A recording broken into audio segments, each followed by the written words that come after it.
Hello, I'm here. Sorry to be a minute late getting started today. I hope you're all great. I hope you're able to hear me just fine. Let me know how volume's holding up, and really excited to be here with you to close out our anniversary celebration. 6 years in the bag. Incredible to think about. We've had our anniversary celebration going on for the last 10 days just about, and this is the final day of it.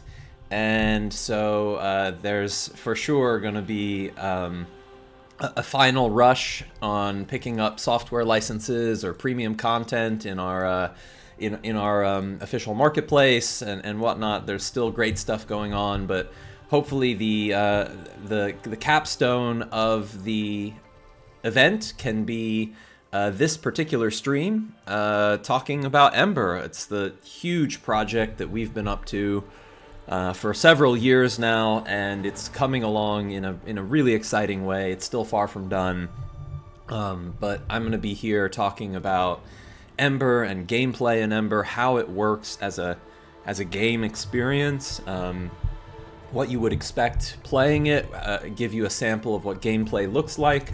We're not doing a live play, so there's not time for that. This isn't going to be like a live playthrough of Ember. This is going to be more of a simulated talking through how it goes, and what to expect as a GM or as a player. But that will allow me to cover a little bit more ground, and it'll allow me to answer a lot more questions from chat, which is what ultimately I felt was really important out of this stream, is letting you all get a sense of, what is Ember actually about, and what would I expect to happen if I were to experience it. And so yeah, without further ado, oh, awesome, Forgotten Adventures, y'all rock, what perfect timing. I don't know who was streaming before, whether it was Strixon or someone else on the FA team, but yeah, just in time, and thank you so much for coming by. FA is a great partner of ours, and we rely on Forgotten Adventures' fantastic library of assets as part of the area maps that we make in Ember. So when we get to some of those maps, you'll be seeing a little bit more of the FA love train going there.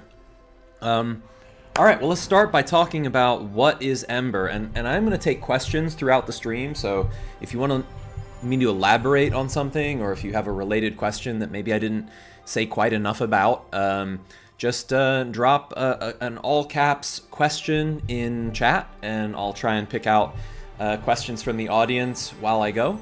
And yeah, I guess without further ado, I'll get into starting to talk about what is Ember, and we'll get into some of the great stuff I want to show today. So Ember is, this is our website for Ember, foundryvtt/Ember. It is a digital role-playing game that seamlessly blends traditional tabletop elements with video game features, designed to support game masters and their players to experience an epic, imaginative, and immersive open-world campaign. Ember offers groundbreaking systems that are optimized for online play. It's available for both D&D 5.5e and for our own first-party in-house game system, Crucible, that we're making. So I'm not just going to spend today reading website, ad copy at you, but if you want to know more about the very basics of what is Ember, reading through our foundryvtt/Ember page is a good way to start getting some sense of what it is. Now, more specifically, Ember is a game of exploration. Ember is a game about exploration of a vast, imaginative, and original fantasy setting. I'm going to be showing Ember today using the Crucible system, but like I said, it works both for Crucible as well as D&D 5.5e. And I'm starting here. This is our world map. It's a work in progress. It's not fully illustrated yet. There's continents around the edges that haven't been drawn. This is Kaora's wondrous work. Kaora is our art director, our lore keeper, one of our main cartographers. But as you can see, this is an extremely high resolution world map where you can zoom all the way out to the entire world level. You can zoom in to the regional level.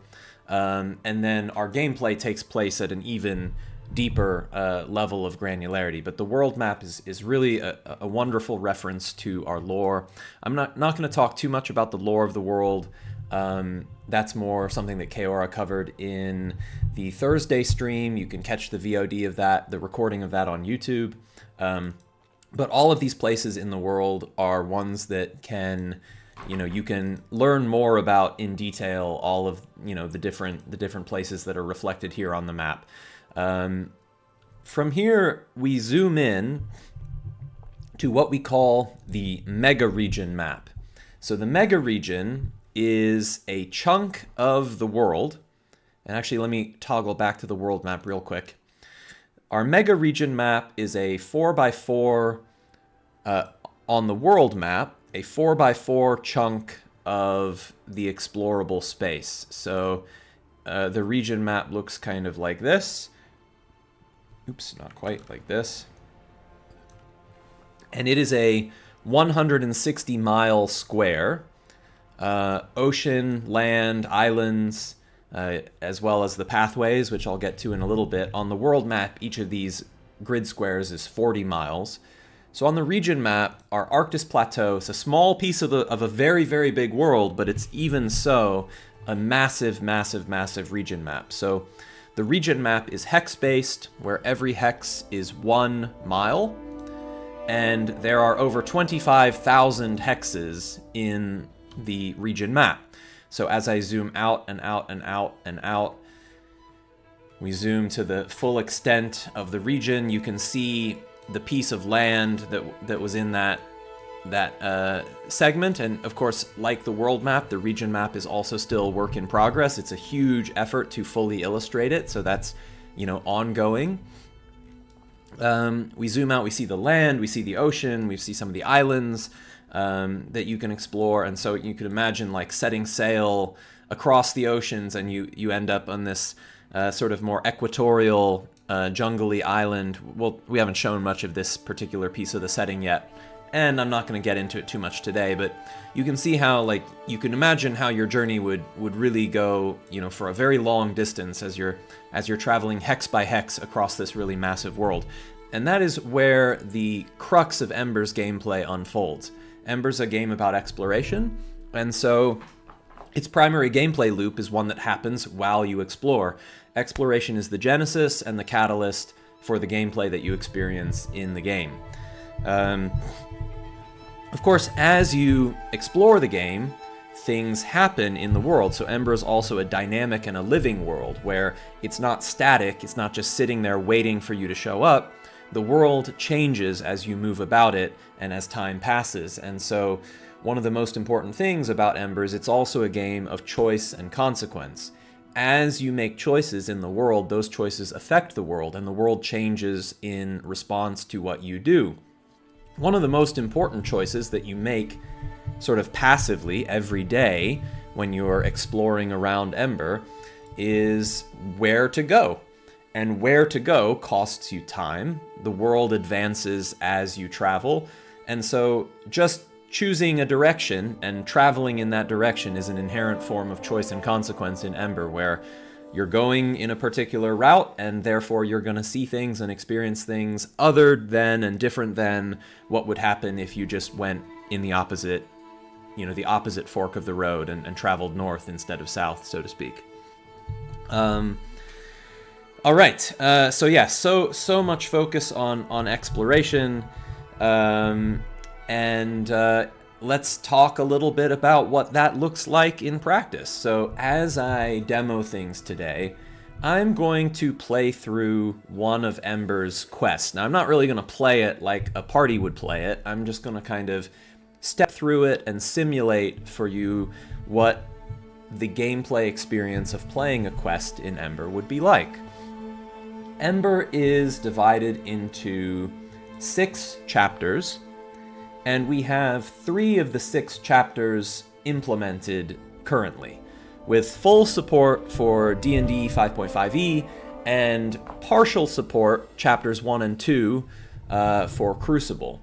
Now, we're working on finishing some touches of chapter 2 for Crucible. We're working on then doing the Chapter 3 conversion process for Crucible. Crucible's a little bit further behind, but it is catching up. And then we're also beginning work on Chapter 4 as we speak. So we're working on quests for Chapter 4 that will be getting added to the game in the coming month or months and onwards. And it's going to be another couple years until Ember is 100% Chapter 1 through 6, D&D and Crucible, all the way done, start to finish. But it is in early access now, and that means that you can get it, you can play it, you can get into it now, and because the first half of the game is implemented, that's 2 years of gameplay, more or less, to play through Chapters 1 through 3, assuming weekly sessions, and Chapters 4 through 6 will be another year and a half, maybe even 2 years of gameplay that we'll be developing and releasing over the next 2 years. So a group that starts playing Ember now, we should, in theory, stay ahead of you in terms of the content that's available. But, you know, nothing is absolutely guaranteed. But that's why we're in early access now, is that it's possible for groups to start playing Ember at the beginning and experience their journey, and then we're updating the Ember game, and those patches are adding new quests and new content and new everything to the world. So you can kind of get started now, or you can also keep an eye, pin Ember for the future, and say, maybe 2 years from now, when we're done with our current campaign, Ember will be the one for me. All right, so before I jump into gameplay, let's talk a little bit about characters. Most of you have seen this already, so I'm going to be a bit quick. But let me just run through character creation very quickly, because that is, of course, a key part of gameplay. If you are running Ember for your group and for your players, there is a player's guide that comes included with Ember. Now, it is only in the software right now. It is not yet a distributable outside of Foundry product. But this player's guide will be laid out and formatted as a PDF, and you'll be able to distribute this PDF to your players ahead of time to help them review things about the game, and we're going to lay it out with artwork and stuff, so it's all very beautiful and lovely to experience and to peruse. But there is a player's guide that is designed for your players to start familiarizing themselves with the setting and with the story. But the key, most important part of familiarization with the setting and with the story is, of course, character creation. So when you are creating your hero in Ember, it goes through a guided character creation experience that you see on the screen. This supports both D&D and Crucible. This is the Crucible flavor of it. And so your players are able to start learning and experiencing Ember by stepping through character creation and using character creation to learn about all our unique ancestries. There are 16 unique ancestries to choose from for player characters in Ember. I'm not going to cover all of them. Kaora did some of that on the lore stream.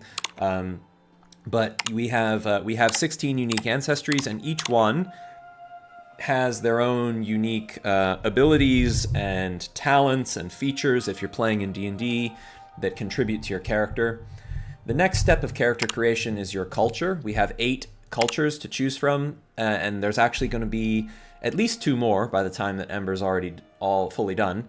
And this reflects kind of who are your home people, what is your home, where are you from in the world, and each of these cultures has their own domain on the region map where is the heart of their culture, and so you can kind of understand, oh, if I'm Kithel, then I'm from across the sea to the northeast of where the gameplay takes place, but there's still a lot of Kithel presence in the Arctis Plateau, and so this is like a culture where you would be, your culture would be reflected in the gameplay as well as the 2 primary cultures of the setting that we have. Path is sort of like your background. It's kind of like a little bit of a plot seed for, what you might have gotten up to before the beginning of your journey. I'm not going to focus too much on Crucible rules at this point, so I'm going to, just kind of wave hands and skip past some of the Crucible ability scores and whatnot. I don't want to spend too much time on that. I did a great Crucible demo stream last weekend, So there's a lot of Crucible material you can digest on our YouTube channel if you want to watch the replay of that Crucible stream. Attunement is an Ember-specific step of character creation. The normal Crucible system doesn't have this. Your attunement this is your starting progression with one of Ember's 11 cosmological attunement points. These are different elemental moons, different inner realms, different things in the Ember cosmos, and I'll show you those visually in just a moment. You're able to, over the course of playing Ember, in parallel progress all 11 attunements, although progressing attunement happens usually through choice and consequence moments where your character does something impactful that is aligned with one of the ideals of that attunement. So Korra, the blasted moon, an elemental moon of earth and acid, the element of earth, its ideal is pragmatism. So characters that are attuned to Korra see the world through the lens of what must be done. And each attunement has this same kind of conceptual ideal. So when a character, or when the entire group in Ember does a particular activity that is very pragmatic, then they might progress their Korra attunement. Similarly, something like Primordus, the realm of capricious sorcery, emphasizes the ideal of cunning, to think 5 steps ahead, to move unseen, and to act with subtlety, precision, and deception. So each of these attunements has a different ideal where different types of actions that you take within the game are going to allow you to progress that attunement. I see a request to lower the interface volume slider. I will do that, but you'll have to just suffer it out until I get through the end of character creation, because I don't want to redo all this. But once I'm on the far side of character creation, I'll do that. Talent choices, I'm not going to get too much into Crucible, but this is the joy of the Crucible system, is choosing your talents and progressing your talent choices. This classless character progression. This is, just key to what Crucible is all about. So I'll just leave it there and move on. I'm going to skip starting equipment. I don't need to spend your time on it. Again, this is more system specific. And then your character token. So this is one of the most exciting things that Ember has to offer, is that Ember is a very immersive and visualized game. And so you are able to customize the appearance of your character from a top-down token perspective, and that customized token will be used whenever your character appears in one of Ember's many, many, many area maps. This character that I chose is a Vrinhar. There are a unique Ember-specific ancestry. They hail from the harsh land of Okengard, and they have semi-bestial features. They have fur, they have a shorter and stocky build, hunched shoulders, thick necks, etc. And so the visual appearance of this ancestry is something that you can customize. And I'll just do some random ones so you can see the huge and rich diversity of character options that we have in Ember. Just these different random characters, as you can see, they're all like very unique and very different, and these are just random, totally random combinations of attire and equipment that you can obtain and you can use for your character, and they're all like really kind of cool looking. Sometimes you get one that's like, that's a little weird, but that's the joy of the randomizer. And so these are all random Vrinhar heroes that you could have in Ember that all come from this particular ancestry. And of course, you can get very intricate with fully customizing every single part and every single color of your token's appearance to suit your preferences if you want to get as in-depth as you can with exactly how this looks. These tokens are also animated, so they are composed using sprites and a dynamic token engine that allows them to move about, and you'll see that once I get into an area map where the character can move around a little bit. Alright, I'm going to complete creation, and as the GM, I'm prompted to add whether I want to add this character to the party. I will do that. The party itself, I have some other pre-existing test characters in here, so we've got a party of 5 here. And the party sheet, of course, determines things like your travel pace, how fast you're moving throughout the world. Choosing a different travel pace will affect the probability of events happening in a different way. So if you're moving in a hurried or reckless pace, you may be more likely to experience a setback, a adversarial or hazardous event. If you're moving at a hidden or cautious pace, you might be moving more slowly, but less likely to have something bad befall you, maybe more likely to encounter an unexpected discovery. So we have a very powerful events engine throughout all of your movement around the world in Ember that determines what happens as you explore. I'm going to show you that now, but I think this is a good point for me to just catch my breath quickly and take a couple questions from chat. And also remember to drop my interface volume. Sorry about that if those click sounds were too loud. I'm gonna focus on questions that are related to like what is Ember and how does Ember work. But yes, you can play Crucible outside of Ember. Any other questions? Is there lore on the average ancestry? For example, Vrinhar often have white fur. Yeah, so each of our ancestries, there's a very rich and detailed lore page in our setting compendium about every single ancestry. So you can go to the Vrinhar page of the setting compendium and you can read about them. Like this was the little snippet of text that was presented to you in character creation, but there's so much more than that.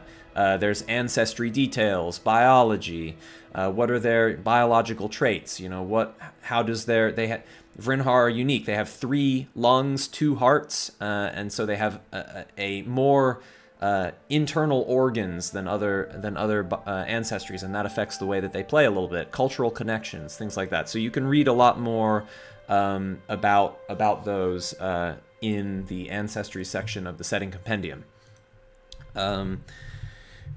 Question, is the event engine of Ember something we could reproduce with Core Foundry features, or is it locked behind Ember itself? So, you know, the interesting thing about Ember is that every single thing that we have done here is something that you could reproduce with Core Foundry. But, I mean, obviously it depends heavily on our software API for module development. You can't do it just in the UI. It's not like build it visually without code, but we're not doing anything in Ember that any other module developer in Foundry VTT can't do. There's no secret proprietary like secret sauce that only Ember has access to that other modules can't do. So everything that we've done here is done using what Foundry allows for a module to do. And so yeah, I mean, it would be a lot of work to reproduce something like this. It has been a lot of work to make Ember, so I don't want to understate that, but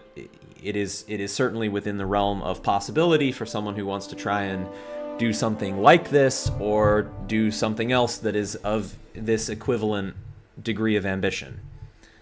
All right, let me show you now about how Ember works from an exploration perspective. So from the player's perspective, we've got our party token here. Players would see something like this that shows your Fog of War exploration progress. Now, normally, if we truly played the game up to this point, there would be Fog of War exploration progress for the whole, you know, Forest of Stone region. I kind of have a fog reset for my demo. But yeah, you can see from the player's perspective, what have we explored, what have we not visited yet, and players would be able to see a subset of the information presented here in the GM-facing terrain overlay. Now, they'd only be able to see the information of this overlay for hexes that they have seen. So you can see I'm the GM right now, so I can see the full terrain overlay for all of the world outside of just what has been explored. But what this shows is that every single hex has a number of attributes associated with it. It has a particular biome, it has a particular terrain type. So for example, this is the Wedgelands biome with extreme difficulty terrain. It has a potentially a point of interest that can be found there. For example, this is a POI right here called Dradley Grange. It's a unique location. Every biome, every point of interest is extensively documented within our gazetteer. So you can read about all of the biomes of the world, all of the locations that are found there. And every hex, in addition to that, has potentially a vista that visually depicts the gameplay that happens in the hex. It has an area map that visually depicts the gameplay that happens in the hex. And you can see here on the hex HUD, we also see event probabilities. So if I expand out this event probability tray, I can see that if I were to spend time in this hex further, there would be probabilities for a number of events to occur. And so you can see there's about a 40% chance that an event would occur if I were to take place, if I were to spend time in this hex or travel through this hex. So these event probabilities are not static. They evolve all the time as our world progresses. As time advances, a lot of things happen, and these event probabilities change according to the prerequisites of what you've already done, what you haven't done yet. This is a constantly evolving world state of like what could happen next. I am going to demo a quest today. The quest that I'm going to demo is a Chapter 2 side quest called Glitter in the Dark. Here I've opened the quest journal for Glitter in the Dark, and there's a couple of pages I want to start with. First is an overview page, and I'll just beg your indulgence to let me read aloud for a moment the overview that is intended to be a little bit of a semi-player-facing hook for the quest. And this will at least loop you in on like what the themes of this quest are going to be about. And then I want to show you the quest flowchart. Okay, so the at a glance, the sort of player sort of non-spoilery narration intro hook for the quest is: rumors are sweeping through the Golden Flats about an unsolved crime in the sinkhole city of Arcturel, a place where lawlessness has a loose foothold and lost things are seldom found. It seems one of the ubiquitous constructs used for manual labor in Lower Arcturel's industrial sector went haywire and killed an innocent bystander. And now, the murderous automaton is missing, having fled the scene of the crime to places unknown in or around the sinkhole city itself. Naturally, a pall of paranoia and civil unrest has settled on the various districts of Arcturel, where citizens live in mounting fear of the errant renegade construct and its homicidal tendency. In an effort to stem this tide of turmoil, House Sever and other businesses of Arcturel have teamed up to hire some outside investigators to track down the missing construct and mete out some proper recompense. Enter the party, who may very well discover a new definition of justice before Arcturel's score with the renegade construct is settled. Glitter in the Dark will task the party with tracking down the so-called renegade construct, examining the mysterious events that surround the incident with the deceased citizen, a miner named Kellen Lord. This investigation will lead the characters from the upper reaches of Arcturel to the darkest subterranean corners of the sinkhole depths, where the party will come face to face with not only their quarry, but with their very sense of right and wrong. So that is a at-a-glance hook for this quest. Now, normally as the game master, you wouldn't just read this to your players. They will discover it as they play, and I'll show you how that works. This would be something you might share with your players if you were going to play this quest as a one-off, it wouldn't be a one-shot, it would probably be like a 4 or 5 session sort of mini-campaign. Each of Ember's side quests could be played individually, independently. If you don't want to sign up for the whole 4 to 5 year mega campaign of playing Ember end to end, you could play this quest as a sort of one part shorter arc that would get you about 5 weeks of gameplay. And if you were going to do that, you might share this intro with your players as a little bit of a teaser hook to get them interested in the game. Okay, I've been talking a lot. I haven't showed any gameplay yet, so let's get to that now. So what we're going to do is we're going to travel towards Arcturel, and I, as the game master, know where Arcturel is, and if you were playing this with the players, they would probably know as well. Arcturel is a little ways to the south, here built into this particular sinkhole in the Earth. And so we're going to travel southwards to get to Arcturel, and we're going to see what we see along the way and see what we experience. All right, so I'm going to start by moving the party token a little bit to the south. And as you see, when we move, the world time is advancing. It takes a certain amount of time to reach our destination. It took us an hour of travel, and having reached our destination, our journey was actually interrupted because a gameplay event has occurred. Now, as I reminded you, gameplay events have certain probabilities of happening. This one that just happened is lucky. This is the one I needed to demo for you anyways, but I promise I didn't stage it. I was gonna force this one to happen at some point. I didn't expect it to happen quite so soon, but this is the one I want to show you anyways. Concerned Merchants has about a 6.5% chance of happening. It has happened, I got lucky. And this is one of the breadcrumb events in the Glitter in the Dark quest.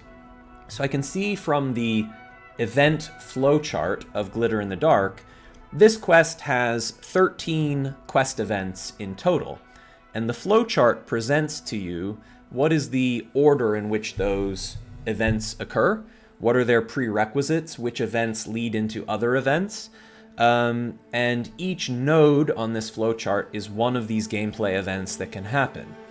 The yellowish orange X marks, these are what are called outcomes, tracked outcomes that can happen in any particular event. Now they're all X's right now because none of these events have occurred and none of the outcomes have occurred. But certain outcomes are meaningful choices that might have later consequences in the way that the quest plays out. So when we encounter some of these other events, we'll see what it looks like to mark one of these outcomes as having occurred. Concerned Merchants is an optional, now we know it's optional because of the dashed line here. Concerned Merchants is an optional breadcrumb lead-in for this quest, and we're going to play it right now. I'm not in full, I'm just going to sort of show you how this thing plays out. Whenever a event starts, it is presented to the game master as a prompt at the top of the screen. Now, only the game master is seeing this right now. This is a suggestion to the GM of the Ember game engine is recommending to you right now that an event should occur. Now, as the game master, you have some options. You can say, no thanks, I don't want to do an event right now. You can say, all right, yes, great, let's do it. You can say, this is a good moment to do some gameplay, but I wish that some other event would occur instead. So you can ask for, is there something else that could happen right now instead? And then this last button is a preload button, where if you are planning to begin the event, you can click this to have every player at the table start loading in the background the scene and the assets that they'll need for the event, so that when the event starts, hopefully your players will already have that stuff loaded. So I'm going to go ahead and actually start preloading, although it's just for myself, but this is what I might do if I was running this. And then while it's preloading, I would narrate to the players the introductory exposition text that the event occurs, which reads as, "You spy a caravan of a half-dozen carts and wagons parked ahead, attended by a small group of humanoids and their beasts of burden. Several jittery rask bound around the camp with playful abandon, while the caravan's noble Yarnak engage in active rest and relaxation. Judging by the scattered array of mercantile goods that some of the humanoids sort through, you'd wager this convoy is made primarily of Arcturian merchants and their wares. The smell of savory food wafts from a small fire pit in the encampment's center, where one merchant attends a large cut of seasoned meat roasting on a spit. The scene is a lively and inviting one." So once I'm done reading the exposition, I'll start the event, and you see that it loads us into a scene. This is the first example of a scene that we call a vista. Vistas are scenes in Ember that depict an event within the world in a sort of first-person immersive artwork perspective. Now they're immersive and dynamic because I can look around. I have some agency here as the player. I can look around the scene. I can have characters that come and go, and it's 2.5D, so it's not just a static piece of artwork. These characters in the scene can move about, and they can kind of come talk with you, they can engage with you, you can meet who this character is, they can come up, you can have a conversation with them, you can bring in other character portraits, you can have, the GM can kind of have, the characters in this camp go about their daily lives, and, gives some background perspective on what's happening as the events of the events is taking place. And so it's a little bit of something for fidgety players who might otherwise tune out a little bit when there's more of a narrative moment or a role-playing moment. This is a way for them to just stay visually engaged and locked into the story that's happening during the course of play. So each event has a full journal page that guides the game master in terms of how does the gameplay of this event take place. Now, it starts with an at a glance, which is kind of an executive summary of what's the event about. It has setting the scene text, which is intro exposition. Now, that's what I just read before activating the scene. It has the event detail starts with a game master summary, which is kind of the nuts and bolts of what do you need to know as the GM if you're just starting this event without having pre-read it, and what is it that you absolutely need to know. And so as the game master, I need to know that this is a social event. It introduces the party to a group of merchants that have recently visited Arcturel. They have a story to tell about this renegade construct. I get to meet some characters, maybe join them for a meal, rest if I want, learn about their visit to Arcturel, learn about the rumors of the construct that's on the loose, and, maybe purchase goods and services from the caravan if I want to do some trading. So this is a quick sort of TLDR for the game master of what are you going to get out of playing this event? Then, after that, the details of the event are fully laid out. So I'm not going to read all of this. This event might take a whole hour to play if you were role-playing it. There's narrative read aloud, there's dialogue, you get to meet these characters, Neville and Doran. There's a social block here where you can sort of learn more about them. You can make a deception check to kind of try and understand if they're lying to you about something or not. And there's also Q&A that you have with these characters where they can answer certain questions that you probably have about who are you, or what's Arcturel, or what's the deal with this chessman, or what is it that you mentioned about House Sever? These characters have things that they can tell you about those topics, and so the GM is armed with a lot of information. You don't have to use all of it, but the GM is armed with a lot of information that you can use during the event. And if the group needs to make skill checks or something, like the characters are going to make a society check, this is of course Crucible, not D&D. If the characters are going to make a society check to see what they know about something, I can very easily add everyone in the party to make this society roll. Of course, I would normally request that individual players make their own roll, but there's none online right now, so I just roll for them. And you can see how the skill check results would go here, and what information does the party gain as a result of that. Another really powerful and cool thing that Ember does everywhere throughout its gameplay is knowledges and other passive check tags. So knowledge areas are things that certain characters in the group may know, but others may not. So our character that we made at creation, Dramatis Persona, has knowledge of trade, and so that character would have had gained boons on rolling this particular society check. Similarly, if you're trying to learn more about the Incaro pearls that these characters are telling you about, if you succeed on an Arcana roll, you can do that, and that might be something that certain characters with certain knowledge can also benefit from.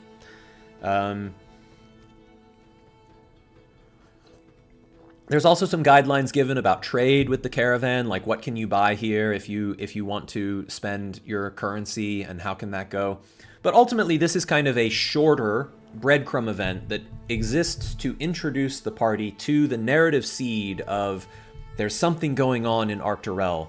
There's been a murder. There's been a construct that, despite their normal, loyal, and predictable service, has gone rogue and actually murdered someone. And that should never happen. And so, like, this construct having murdered someone is noteworthy and concerning. And so the party comes away from this event with this breadcrumb that gives them an idea of maybe we should go to Arcturel and see what that's all about. Maybe there's more gameplay to be had related to this story. So when the event is done, the Game Master can click at the top, Complete Event, and that's going to take us back to the region map where we can continue our journey. Now, it timed out on me. This is a little bit of an active bug that we need to fix. There's a kind of a texture timeout on the party token on the region map, and I've had this browser window going for a long time. If I keep the browser window going for too long, the appearance of the party token breaks. It's an active bug we're tracking to get fixed in our next patch. Speaking of the party token, a quick digression, one of the coolest things that you can do here is, in addition to customizing your player character artwork, you can customize the appearance of your party banner. And so there's lots of different like sigils and colors and stands, and we're going to be adding a lot more, but you can customize the way that your party is represented on the region map as well, so you can have like your preferred kind of party look, your heraldry and whatnot of what you want your party token to look like. All right, so now that event has completed, let's see where it shows up. It shows up in the Codex.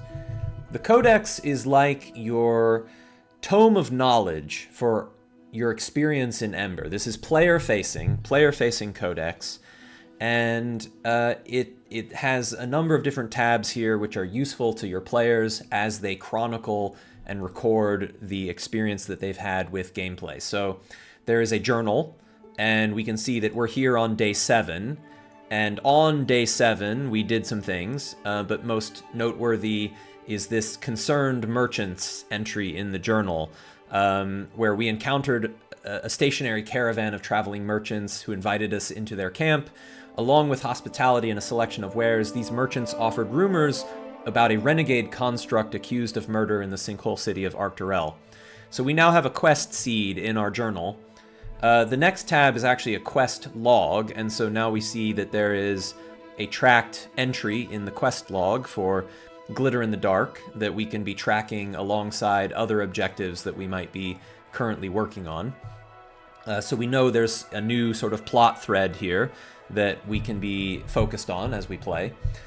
Other tabs of the Codex that are available to players are discoveries. Now, I'm the GM, so I'm seeing a lot of things that the party has not discovered here, but the player would only see things that they have discovered. So the player would only be seeing the top section of this information that they've discovered, not the Game Master specific info about the biome.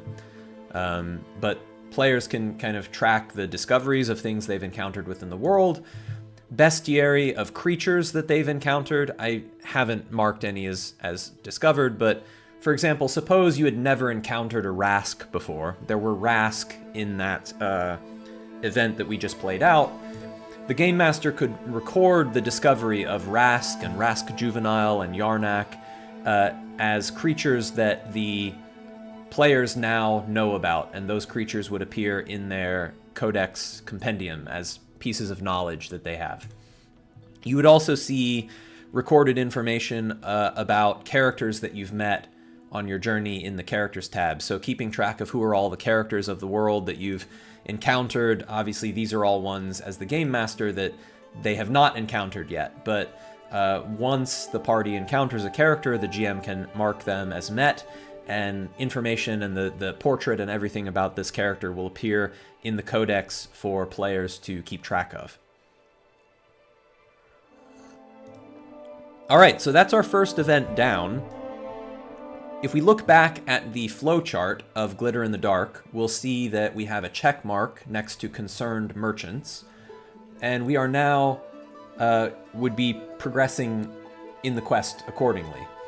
I also can turn on a visualization using the events HUD of the Glitter in the Dark quest, so we can see sort of where is this quest going to take us. It's going to take us here to Arcturel, where we'll experience the next events of the quest, Surface Matters and a Troubled Tradeway.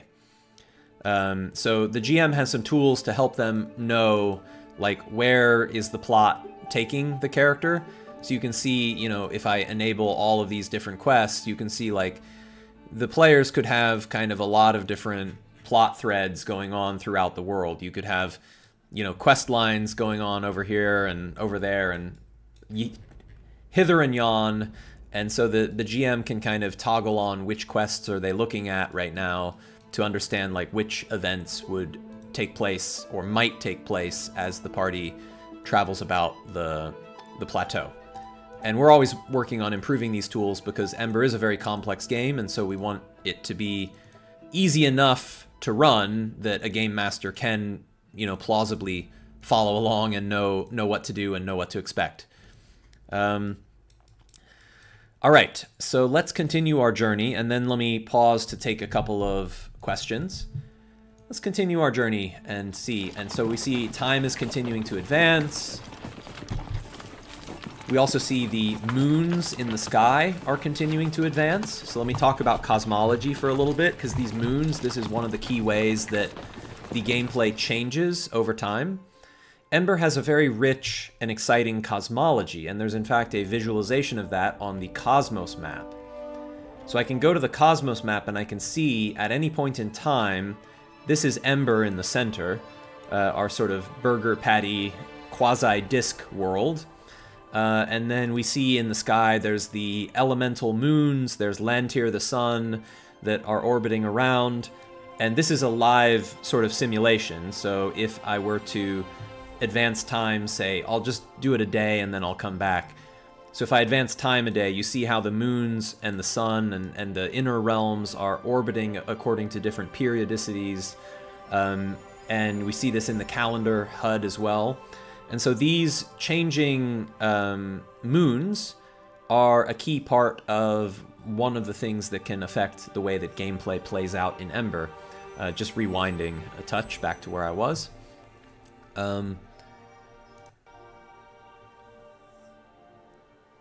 Let's see here. All right, back to where I was. All right, let me just pause for a moment to take a couple quick questions before I continue on with my demonstrations. Question from Swayze. Sometimes you change parts of the story on the fly. How does or can that work with the codex? More generally, can you edit information manually?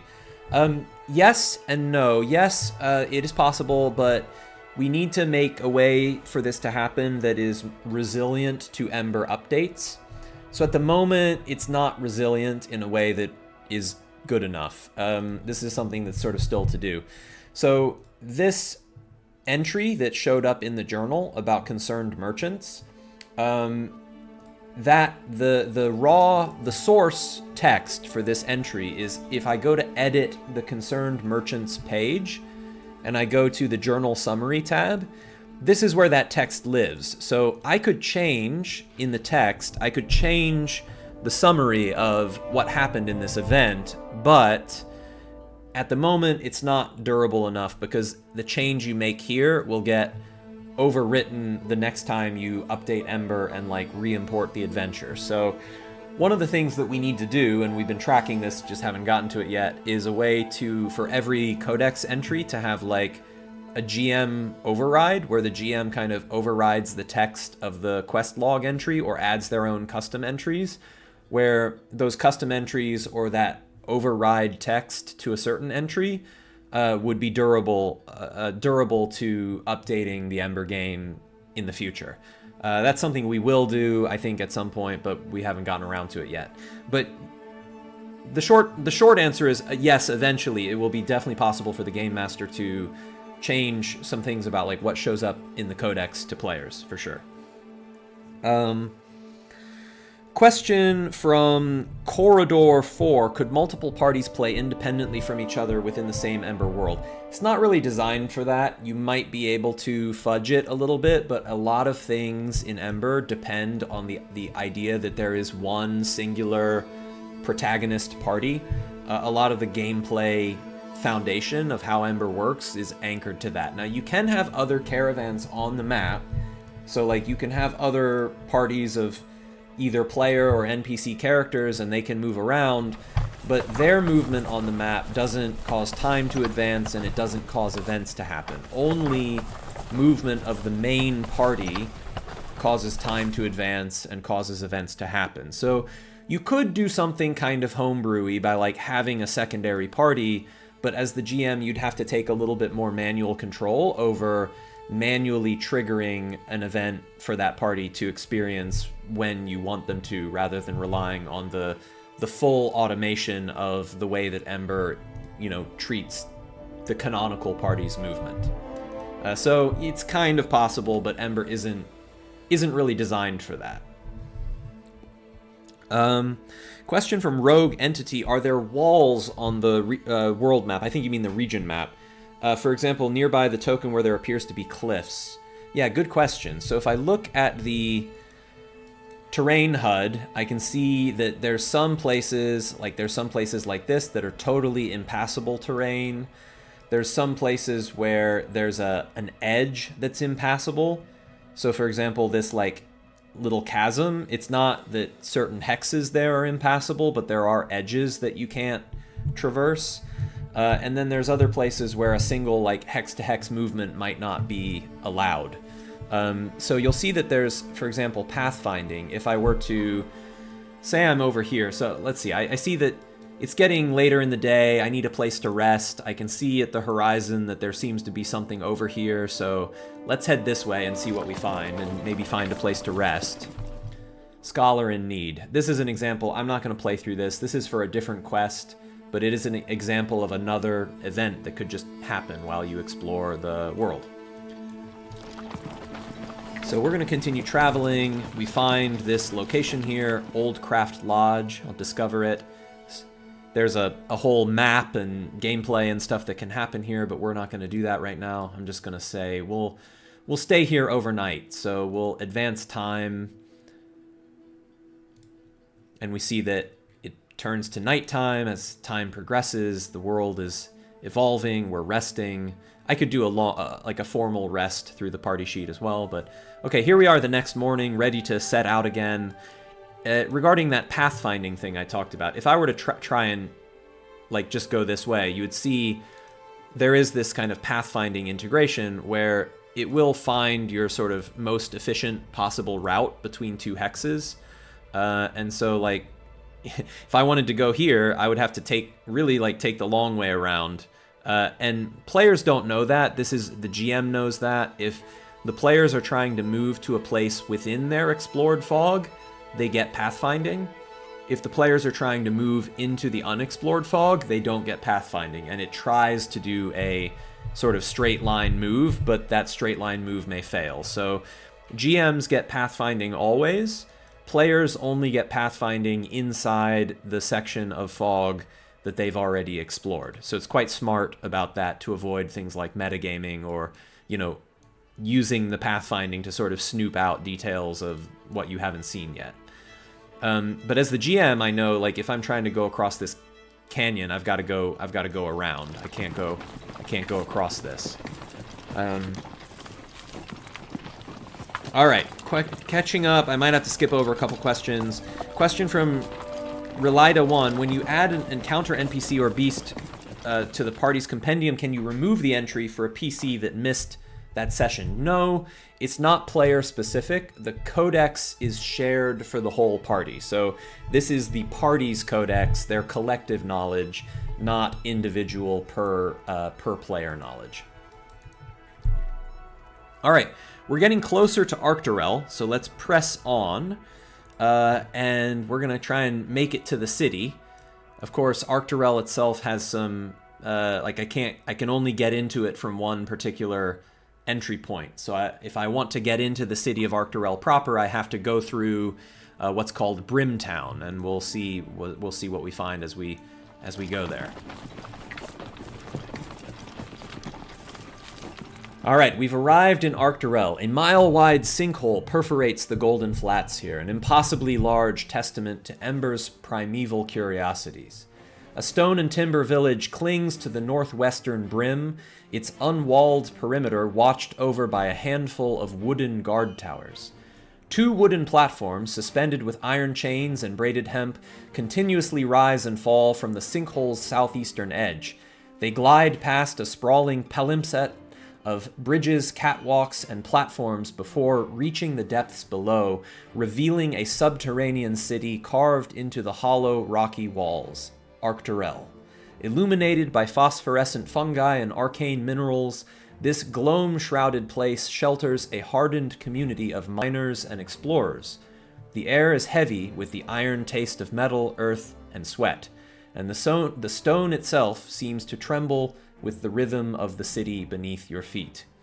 So we arrive at Brimtown, and immediately upon marking the discovery of Arcturel as complete, I am prompted with a event. Now I would see from my flowchart that this is another event in the Glitter in the Dark quest line, so I am going to do it here, and I'll badger you all with more read aloud.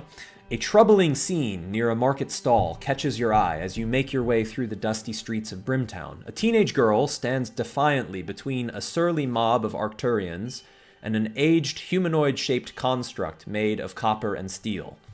The construct, marked by burnished edges and mismatched replacement parts, has been doused in a large splattering of red paint that resembles a gout of fresh blood. Meanwhile, 2 members of the angry mob have empty buckets in their hands, stained with the same vermilion pigment that paints the construct. The teenage girl stares into the eyes of the assailants and shouts, "You rockheads better keep your damn hands off my construct!" The mob's leader, a roguishly handsome 20-something with long, greasy hair, retorts with a sneer. "This Chessian trash can't be trusted. If you were smart, you'd scrap this thing before it kills somebody. Just say the word and we'll do it right now." The mob stirs with excitement as the girl rolls up her sleeves in dissent. "You'll have to go through me first." Outnumbered 7-1, excluding the construct, she plants her feet and raises her fists, ready for a fight. "Who wants to lose a few teeth today, huh? Come on, I'm not afraid of you idiots. Who's first?" The tension is so thick you could cut it with a knife, which you actually spot hanging in the hand of one of the toothless assailants towards the back of the mob. If anyone has anything to say about this anxious situation, they'll need to act fast. That's a little bit on the long side for the types of read-alouds we try and give at the beginning of events, but, you know, sometimes a little bit more exposition is warranted. So when we start this particular scene, we're going to go into another different vista, this one depicting the town of Arcturel itself. Now, I have to call ourselves out on this. We've failed to... well, failed or just not gotten to it yet. We haven't yet depicted the mob and the girl and the construct here. So Ember is still a work in progress. There's lots of things we're still doing, we're still working on. It's going to get better. We're always drawing new characters and new background portraits and whatnot. So as we progress, we will, of course, be adding to events like this a better visualization of the scene. Now, we have the visualization of the Brimtown of Arcturel itself, so you can imagine the mob assembled here and the construct and the girl and whatnot, but we, of course, have a lot more work yet to do, and so we are still revising and polishing up some of our events that don't yet really paint the scene as well as we would be proud of. Now, the previous one was a good example that did a good job of that. This one, a little bit of room for improvement. We're always working on it. So I'm not going to play out this event, but I am going to highlight during the course of this event, there would be certain key choices that the party might make. As you're making your skill checks, whether you're trying to diffuse the tension or whether you're getting involved violently or you're jumping to the defense of this accosted girl, or whether you're joining the mob in disassembling the construct, or whatever choice you make, there are moments in this event where you can track what you have done. So for example, if you sided with Tora, the girl, and you helped protect the construct, you might mark this as we protected the construct from the mob. You might also, having done that, you might have progressed your attunement rank. So if you move decisively to protect the construct, a character that does that will gain Rajan attunement progression. Let's imagine that the whole party was unanimous in doing that, so everyone gets Rajan attunement. Now, they don't get it immediately, they'll get that attunement boost at the end of the event, but our character tab here has an attunements progression tab, and we see now, if this was real, if they'd been playing Ember up to this point in Chapter 2, they would definitely have a couple of these attunements already progressed. Now, I only just made this character, so they only have their like very first attunement that they started with from character creation. But you can imagine you've progressed a number of these attunements already, and we'll see what happens when you get your Rajan attunement boost when this event is completed. So we say, okay, we protected the construct, we got the attunement boost, we play this event out, and then at the conclusion of this event, we're returning to the region map, and our character here should have gotten the attunement boost. Did I forget to award it, maybe? I think I forgot to award it. Let me look back. Yeah, I didn't click the button to actually award the attunements. So if I do that, I would have to do that during the event. So this was a little bit of a misplay on my part, and this is the kind of thing, like, we can do a better job of avoiding this from happening. But there you go. Now the characters have gotten their attunement progression as they were supposed to. There's supposed to actually be a dialogue that wouldn't let me end the event unless I give out the attunement award, so I'll have to look into why that dialogue did not pop in that particular case. So I've got my point of Rajan attunement now. If you were to imagine that this character does a few more Rajan attuned things, maybe I get like 2 or 3 more points of Rajan attunement elsewhere, then my Rajan attunement advances to rank 1, and my character here could then have the choice of switching my active attunement from Primordus to Rajan. I could do that when resting. So if I want to switch my attunement to Rajan, I can go through a workflow to do that, and we see now that Rajan is my active attunement for this character. We also see that my talents have swapped, so where I previously had a Primordus attunement talent, I now have a Rajan attunement talent, which gives me several things that gets stronger and stronger as I get additional ranks in that particular attunement. All right, before I continue on, let me pause a moment for questions, but the last thing to show before I continue is that the outcome of protecting the construct would... maybe something buggy. Curious. Yeah, I don't know. I'll have to look into this. I think I'm finding another little bug here. There should be a registered encounter-specific block.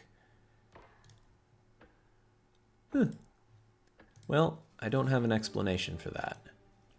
Work in progress, folks. Work in progress. Ember is early access, but certainly there are some rough edges. I wonder if the other one works. That one doesn't seem to be working either. Very curious. All right, maybe a recent regression. That was absolutely working in a prior release, so it may be something that's gone, wires gotten disconnected. I'll look into it. But you can imagine if the attunement, or if the outcome was properly tracked, there would be some additional outcome-specific text in the codex that would say, like, we chose to protect this girl's construct, or we didn't, and that's something that might come back into play later in the event, where there could be additional consequences of, like, which path did you choose. We also see in the flowchart that this is a mutually exclusive choice. You either did or did not protect the construct, and that's a mutually exclusive option where you can only do one of the two. I really don't know why it's not triggering, though. All right, questions from chat. What are the purposes of attunements? Give the new players new talents or something else? Yes, it's partly parallel character power progression. You get benefits from your attunement. It's also roleplay progression. The ideal of your attunement may be one that embodies or epitomizes the way that your character goes about certain interactions. It can also be a vehicle for unlocking certain gameplay moments. So in the course of events, there may be certain moments where someone who is Rajan attuned with a certain rank, or someone who is Primordus attuned, can do a thing that other characters can't do. So there can also be gameplay moments where, because of your attunement, you're able to do to take some action, or attempt some check, or something like that.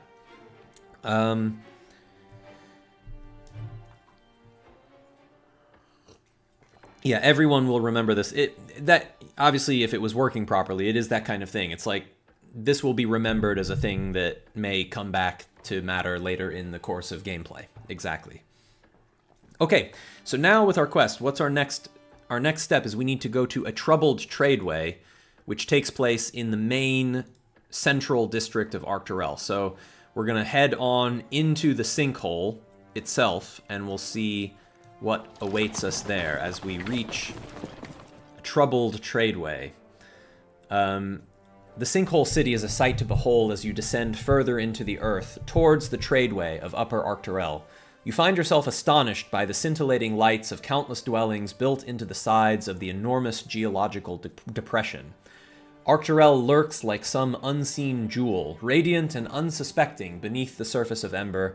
The deeper you go, the more you become engulfed by the white noise of this strange place, a subtle ocean of sounds infused with the industrial clattering of steel, the trickling of unseen waterways, the soft hum of uncanny foliage, and the murmuring cacophony of excited voices.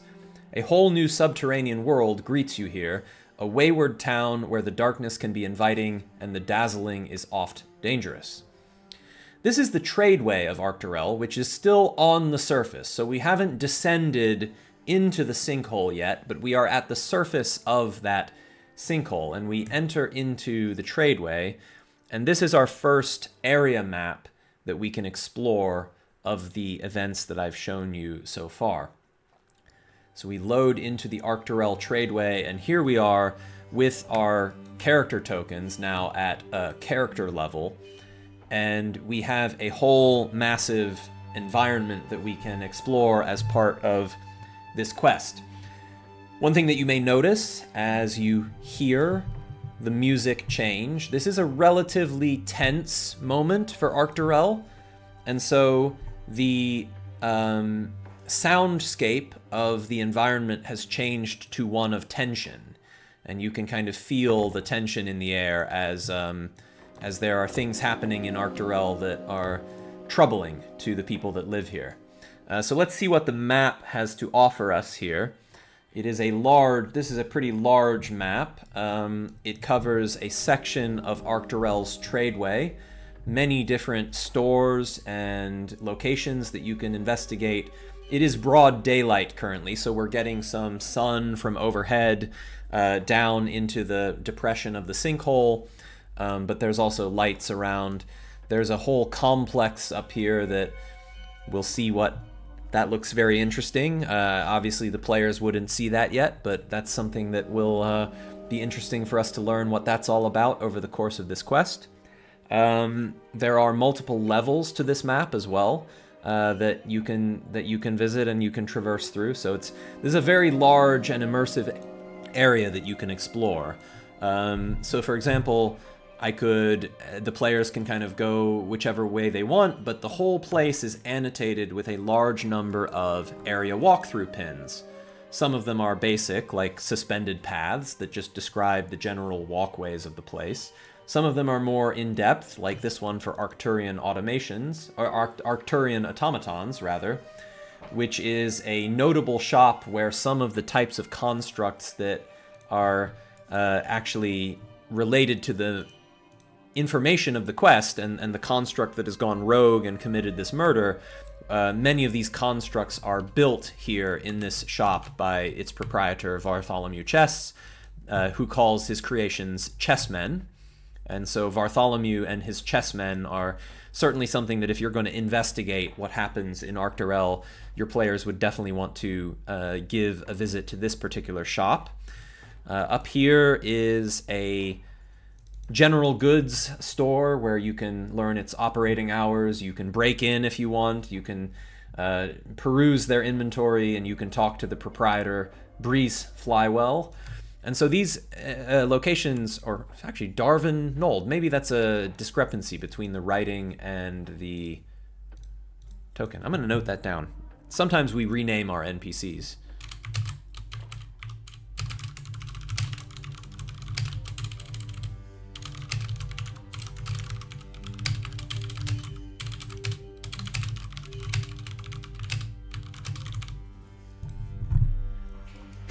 I see people are keeping a bug count for me. Thank you for that. Thank you. I'm sure there will be more. Obviously, we're making something pretty crazy here. It's a work in progress yet.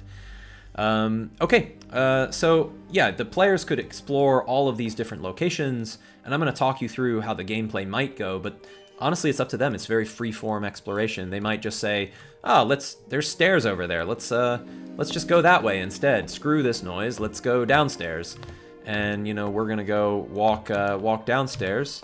And, oh, what do we get? We get a level change prompt. We'll move down the stairs, and suddenly here we are at a lower level of the tradeway, the underbelly, underneath the tradeway as we're walking around, underneath the surface of the big platform that's overhead. There's buildings down here that we can get into trouble in as well, and maybe I'll go find a dive bar to hang out in and go get a drink instead of doing anything that I'm supposed to do in this particular event. So, yeah, interesting gameplay opportunities here that you can get into on multiple levels of the tradeway. Let's see. Oh, this character's on the wrong... I was wondering, like, why is there no NPC there? I don't know that this really counts as a bug or not, but you can count that as bug 5 for those of you who are keeping count. That Gullivar Paris should be on the lower level. But it's not really a bug because currently in the released version of Ember, this particular scene is not yet converted to V14 levels. I did that yesterday, so it's not a released bug. It's a unreleased yet bug, and so it doesn't really count. I just converted this map to V14 levels yesterday, and so that the levels conversion of the Arcturel Tradeway will be in the next Ember update for you all to enjoy. All right, so the players are gonna journey around the Tradeway and investigate the circumstances here. Eventually, their investigation will lead them to an encounter with Zodi Trask, a contact that they have in the area. It may also lead them to other discussions. So they could meet with Zodi and talk to Zodi about what's happening here. They could. Oh. Let's see.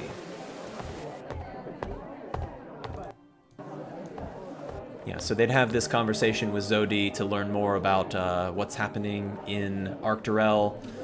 They would have a opportunity to investigate other things going around. This is the bar called Rally Home. They could meet Bartholomew Chess, the artificer who is responsible for creating the construct that went rogue and committed this murder. Yeah, they did just stroll through the fountain. I didn't wall off the fountain. That maybe felt a little excessive, but maybe I'd put invisible walls around the fountain. That might be a good touch. I didn't put walls there. Yeah, so you'd talk with Bartholomew, you'd talk with Zodi. You can also visit a rival company. There's a plot development that will happen after the party has done some investigation. So imagine they are done talking with Zodi, they exit back out to the Tradeway. If they are seen as newcomers to Arcturel, if they are seen talking with Bartholomew Chess in this building, then when they exit, they are going to be approached by a silver beam servitor. This servitor would approach them with a particular message. And let's see, it should be neutral. So it's, yeah, there we go. The servitor would approach them with a particular message that would kind of partly warn them and partly invite them to be summoned to meet someone called Larissa Toth in the offices of the Silver Beam Consortium. So this is a very different type of construct than the ones that the party just encountered within Bartholomew's shop. The chessmen are a certain form factor, they're a certain Arcturian artifice, and this other type of construct is actually quite different in its manufacturing and the way that it moves and the way that it looks. So this construct arrives to summon the party to an audience with Larissa Toth. Should they choose to accept that summons, they do not have to. They can go and talk to Larissa Toth, who provides them with a counter offer, further enticing them to investigate the true causes of this murderous construct's actions.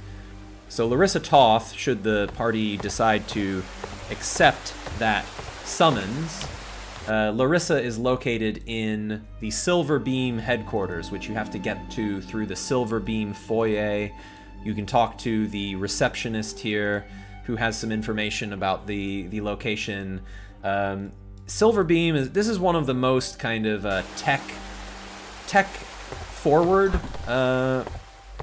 cultures and depictions that we have in Ember. Ember is, of course, mostly traditional fantasy, but we do have constructs, and these automatons, and in particular the Silver Beam, are kind of the most technically advanced type of construct that we might show you, at least so far. Maybe keep playing and you'll see. As the party explores the Silver Beam HQ, with permission, with invitation, they would be guided back to Larissa's office. They would see in the atrium here a dormant, just kind of very intimidating looking Silver Beam Sentinel, entirely unmoving, the sort of flagship model, as it were, of the Silver Beam's manufacturing line. And so, yeah, you can see here that it looks lively here inside the Silver Beam. There's engineers actively at work, constructing new constructs. There's office workers. There's places. Yeah, watch out for all of that. And so, yeah, the party can head over towards Larissa. They would be maybe escorted over there, and you see that there's, a lot of area map to explore. They could handle this however they want. They could be crazy murder hobos. They could be, diligent negotiators. But either way, they come face to face with a character named Larissa Toth, who is the executive of Silver Beam operations here in Arcturel. And so we can see here, Larissa Toth is an Altira, and she is in charge of this operation. Now, I'm going a little bit light on the gameplay details, both in the interest of time, but as well as just, not wanting to reveal everything that's happening. But this is a quite involved event when you first reach Arcturel. There's so much to do here, so many people you can talk to, and you would come away from this event with some nuanced motivations from different parties. Of course, Zodi, who you talked to previously, Zodi is your kind of friendly contact in town, and Zodi wants certain things to happen as a result of, this investigation. Larissa is on a kind of opposite side of the motivation spectrum in terms of what she wants to have happen. And so, yeah, there's lots that can happen here. But let's imagine that the party is diplomatic with Larissa at this point in time. And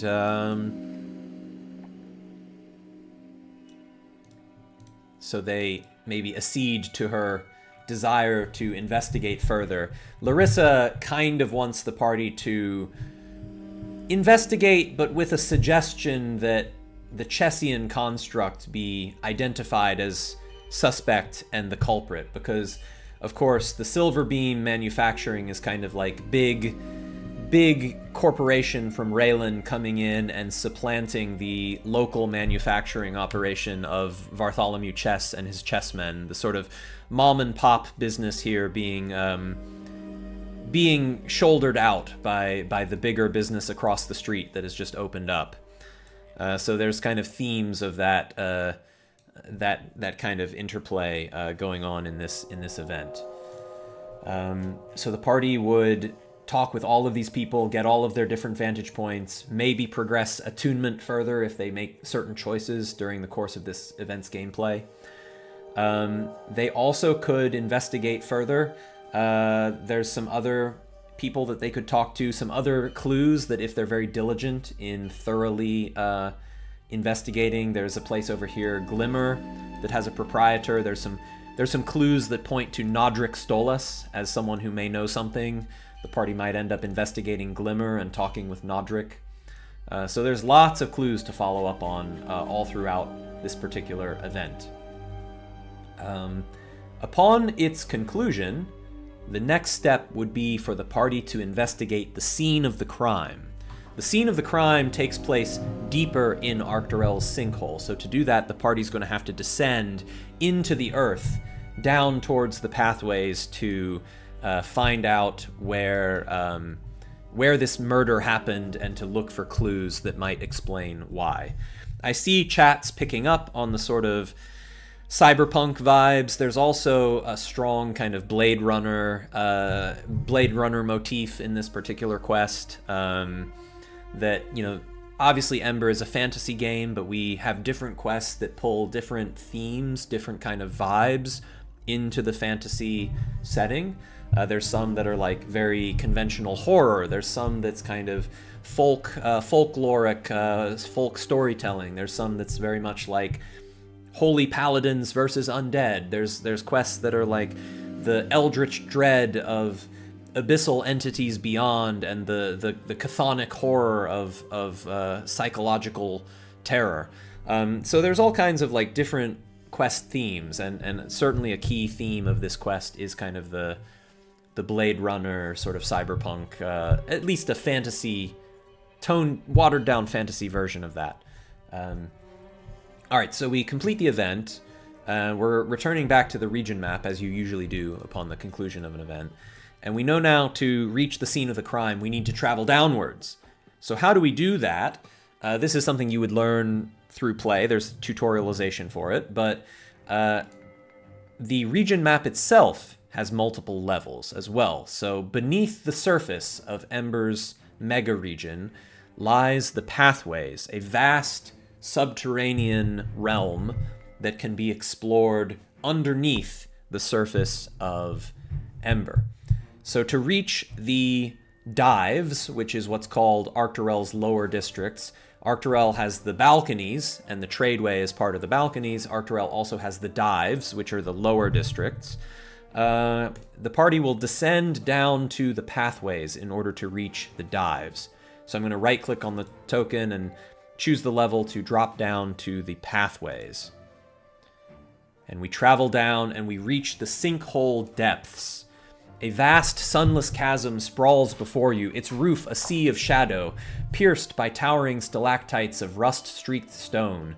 The ground rises and dips unpredictably around 3 massive columns, and in between them you glimpse gaping sinkholes plunging into fathomless darkness below. Typo, the, someone can record that, that's bug number 5. The massive columns, 3 massive columns. Massive roots, thick as ancient oaks and armored in wicked thorns, burst from the earth and arc overhead, shaping natural arches of living wood and shadow before they plunge again into the ruddy earth of the cavern floor. Speckled throughout the gloom are great stands of broad-leafed foliage of teal and orange that grow out of rock and earth. These trees are pushed aside by giant glowing bulbs or expansive crowns of mushrooms with burnished brass caps. These collections of megafungus cast a broad spectrum of colors across the foliage around them, the light coming in reds, golds, teal, and pink. The air itself glitters with countless drifting spores, each glimmer like flecks of gold and silver caught in the air. Each breath in this place is accompanied by the earthy tang of mushrooms, wet earth, and minerals. Spores settle everywhere, clinging to every root, rocky shelf, and outstretched leaf, dusting the entire expanse and its inhabitants in a sparkling shroud. All right, we start the next event, and it brings us to scene of the crime. Andrew said to record it. It must be recorded, yeah. If you hadn't been sent here on a mission to investigate the murder of Kellen Lord, you might think nothing of what seems to be another average day in the dives. Although commerce is much slower here than in Upper Arcturel, there's still a low buzz of urban activity, and more than a couple residents along the catwalk regard you with relative indifference. As you step off the wrought iron elevator, you spy a Wirran commoner exiting a nearby edifice with a newly repaired pickaxe in his hands.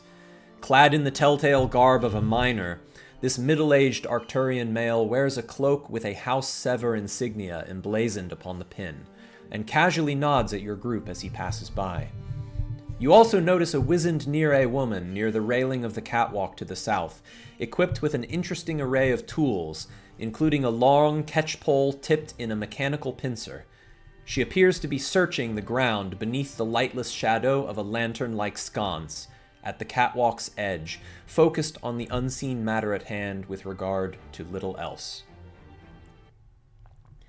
We enter this scene, and we have yet another area map to explore as the party has descended down to the dives of Arcturel, descended down this elevator, and the player characters can exit the elevator to investigate the scene of the crime.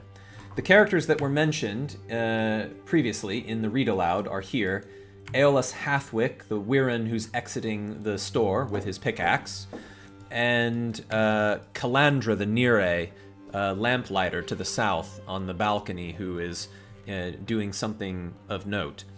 Those little breadcrumb clues should hopefully spark the party to talk with one or both of these characters.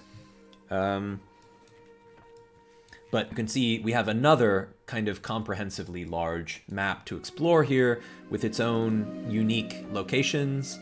Arvoda's elixirs, Zodi Trask's apartment, of course you met Zodi earlier, the Waterborne Distillery, Restful Repairs, Hobcarel's unconventional steeds, and of course a significant mining operation that is not part of this quest, and so I'm not going to get into what's happening in the mine. That is material for a different quest that also takes place in Arcturel.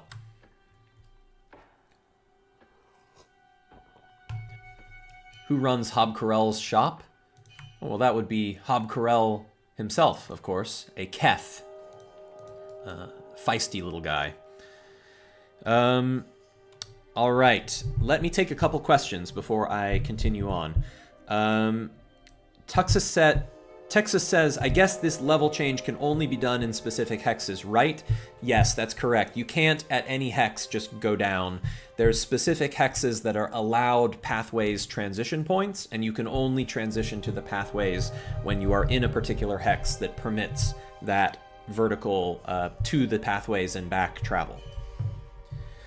Question from Sergarak, can we easily move that fluff description to chat for folks that prefer to read rather than listen? Not yet, but that is on our to-do list. Certainly, there should be a way when you have this read aloud or any read aloud, a button that would print that read aloud to chat as a formatted chat card. That is on my to-do list, so definitely that is a feature we will add. Question from Rakaj. Which system is more ideal for playing Ember and aligns better with your design vision for the campaign? Crucible is our design vision. D&D is a great system, and D&D is very well known and very accessible, and playing Ember in D&D can be a wonderful experience, but Crucible is how we envision that Ember will be played. Crucible is our kind of design target. A lot of work, though. A lot more work to have it ready for Crucible than for D&D, because we're building the system and the game and everything at the same time. So it's a lot to do. Question from Raxray. Hello. Good to see ya. Not sure if it was answered already. How much leeway would you say Ember gives the GM to award attunements of their own volition? Quite a lot, really. I mean, that is intentionally built into the system in terms of, like, on any character sheet you can increase arbitrarily. Like, if the character just goes murder hobo and just, like, completely violently murders some townsfolk for no reason, you could, you know, give them 2 points of abyss attunement for doing something like that. Or if they have extreme patience to hear through an NPC's life story and be sympathetic and offer a listening ear and hear this person out even though they probably have more important things to do, you might give them a point of Magus attunement for doing that. So that's definitely intended, that the GM can hand out these little attunement bumps on a kind of discretionary basis, depending on the actions that the party takes. That's endorsed. All right, so let's continue. Let's sort of simulate through what this event has for us here. We see from our flowchart that we're progressing through this quest. We're now at scene of the crime. And of course, in Troubled Tradeway, by the way, there were a bunch of outcomes that I might have recorded of things that we might have done during the course of that event, but I'm just kind of doing the fast version here. Scene of the crime. I've already read the read aloud here. What we're going to get out of this event is we're going to speak with a couple of NPCs and we're going to learn about the murder that took place. There's a witness, Yolas Hathwick, the Weirin, is a witness to the crime. We also can talk with Calandra the Lamplighter, who has some clues about what may have happened and about the nature of Kellen Lord's death. So we can speak both with, we can help Calandra with her plight, we can talk with Yolas, and we can investigate the crime scene itself, which is the catwalk near where Calandra is working. I can show a cool thing here that isn't related to the gameplay events of this quest, but oh, that's okay. There's another cool thing that I haven't shown yet. The footstep sounds. That's a nice little Ember touch. I don't know if you heard as the party moved onto this metal catwalk how the footstep sounds changed. Let me move them back.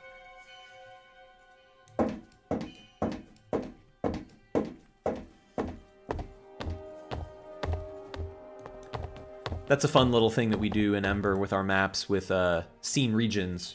Our surfaces in Ember define different footstep materials. So depending on what material you're walking on with your token, you'll hear a different sound profile of that.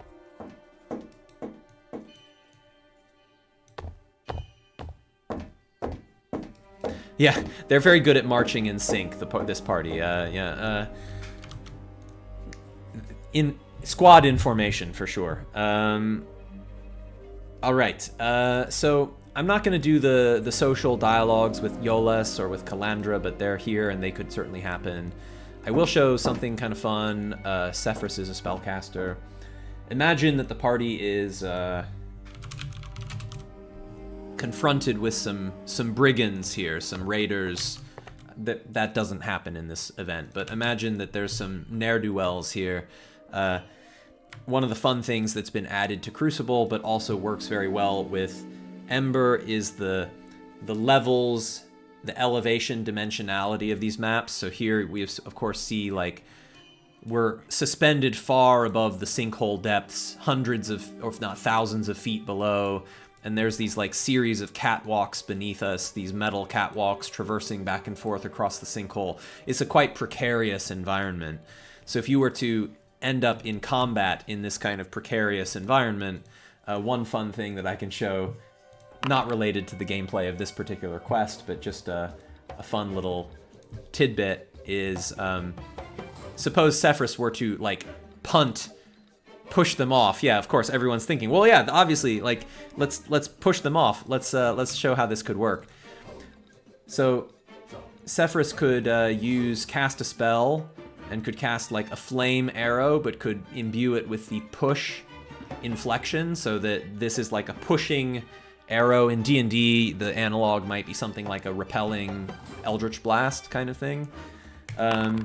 So suppose Sephiroth hits this target with this pushing flame arrow, then the target's knocked backwards. Now this is a timing thing I need to fix.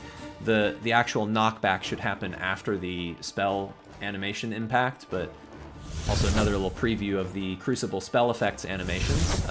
If you didn't catch the Crucible stream, you should watch the Crucible, the Free Project Friday stream for lots of cool Crucible spell effects animations updates. So we notice we push the character off and they get knocked backwards automatically, and then the GM gets a prompt for, is this character going to fall? As the GM, I confirm that they fall, and they drop down. This character drops down to the catwalk and actually got killed by a combination of falling damage and the flame arrow damage. And you notice that they're now 20 feet down below on the catwalk, and their token got a little bit smaller.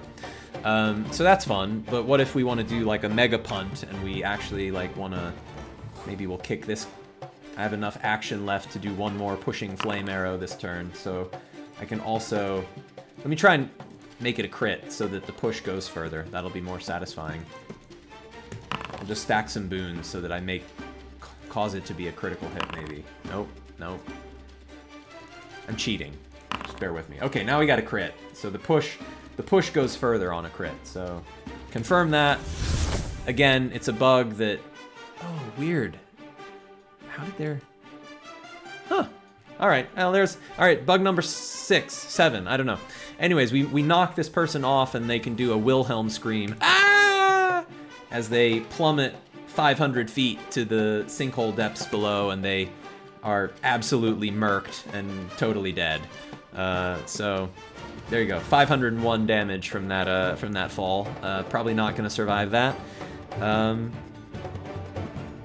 There you go. So that's just a little fun teaser of like how pushing someone off of this edge has a different effect than pushing them this way where they land on the catwalk, because the scene is aware that this catwalk is a surface while this is open, empty space. So fun little flourish there. That's the kind of flourish that we're working to imbue our scenes in Ember with, so that they have that kind of nice immersive experience of exploring them and playing through them.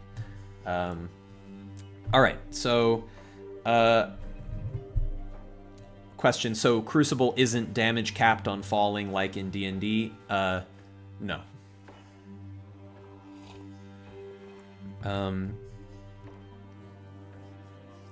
All right, let's see. So this event, we would talk with Yolas, we would talk with Calandra, we would learn some clues, survey the scene of the crime.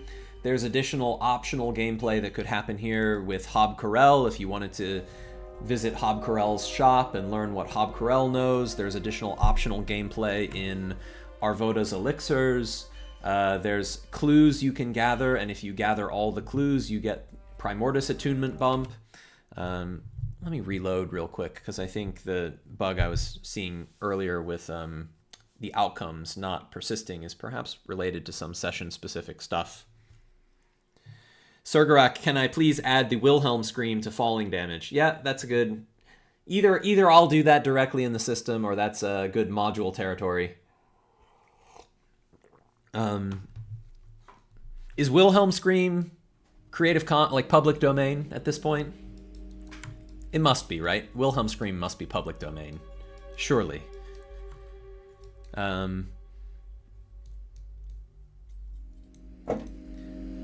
All right, yeah. So we could do all these things, and we could track these outcomes. Yeah. See, now the outcomes are showing up. So suppose I like collected all of the. Suppose I collected all 3 of the clues here from this event.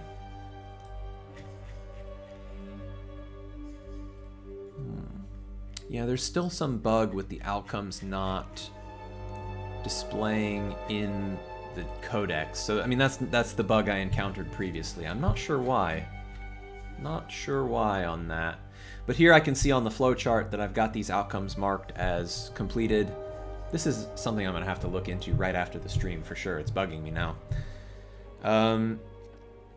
All right, so we've done Scene of the Crime. Let's continue on and see what the rest of this quest has in store for us. But I think this is a good sort of halfway point to do a quick break and to do a giveaway. So I think this will be the point where I stop and do the giveaway. Yes, I need to complete this this event. That's a good call out.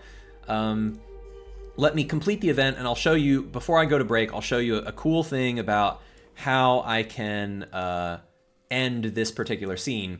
All of our scenes in Ember have what are called interactable objects, and I haven't shown you any of them yet. You've only seen 2 area maps so far.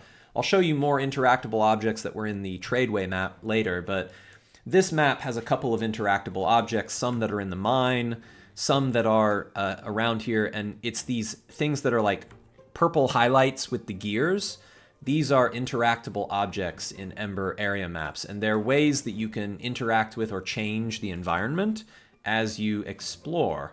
So suppose we've investigated the scene of the crime, and what would be the logical conclusion of our investigation is that we need to head further down in order to see where the body landed and to understand more about what happens. There's some clues that you gather in this event that make it clear, like, you need to keep going down. So we're going to keep going down to continue investigating this quest.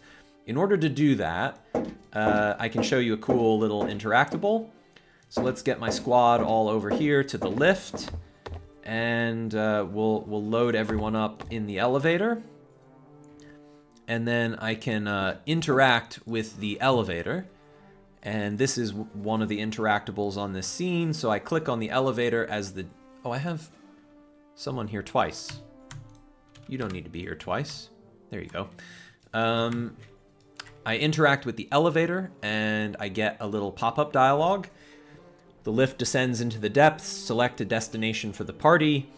I can choose to have a nice little transition here. I can either go to a vista for the lower level, or I can just go to the next step down on the region map. I want to do the region map here because that's where I'll continue the quest. So if I choose, like, I want to go down to the rock bottom on the region map, I click this, and away we go. We get a nice little elevator transition of our party whisked away down to the depths, and as you fade away, then you come back to the region map at rock bottom, 1 hex further down the sinkhole.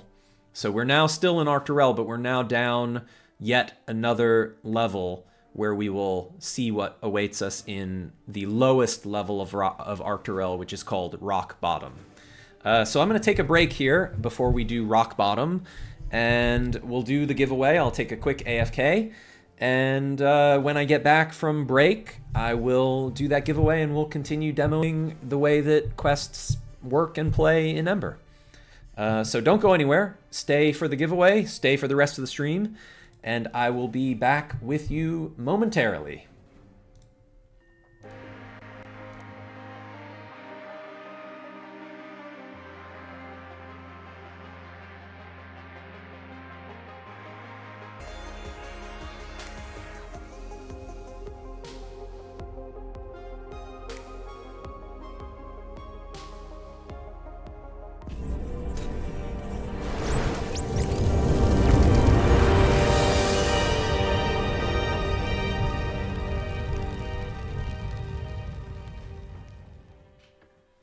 Hey, I'm back.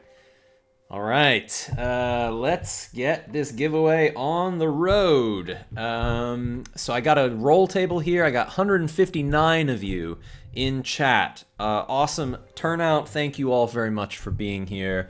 I'm going to give away 3 winners that can get their choice of a Foundry VTT software license. You can get Ember itself, our flagship Megabox product.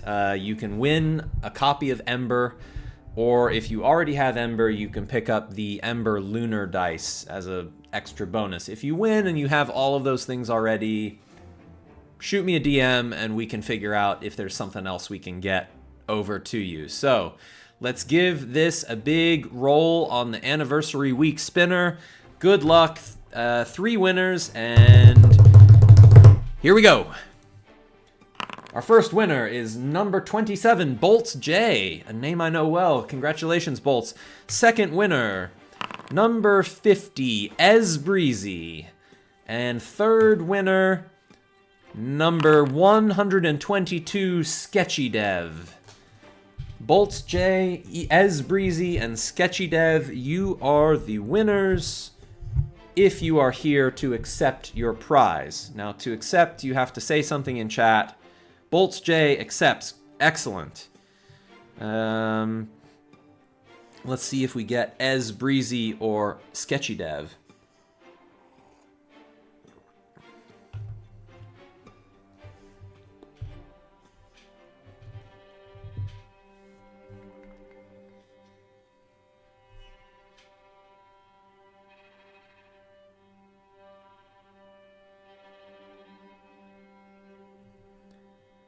I think we might have some rerolls. That's good for the rest of you. All right, I think we're in reroll town. Going once. Going twice. Eliminated. All right, 2 more rerolls. Here we go. Number 52, Fleon KJ. Fleonka J. And number 125, Strike Red Kite. I see some of you mentioning the music and how it adds to the atmosphere. I could talk for hours about Ember's music. I really, honestly, I can't believe I haven't yet. I'm so proud of what we're doing with music in Ember. It has an entirely unique dynamic audio engine. The whole time I'm playing this quest, I never once have to touch the music dial. Everything just happens automatically. The location you're in, everything else, it's all... Oh, in fact, I do need to turn these sliders down a little bit. I was playing with the volume earlier, so that's on me. I need to recalibrate the volumes here, but the audio sound set in Ember is just so satisfying to experience and to have just automatically do exactly what you need it to at exactly the moment that you need from it. With me changing those sliders, let me know, chat, if I've made it suddenly too loud or too quiet. I think it looks pretty good on my mixer, but you might think it could be a little quieter. I don't know. Every location, every biome, every combat, there's a massive amount of audio in Ember. We have like gone really hard in the audio front to make Ember an extremely rich auditory experience, and that's something I'm really proud of.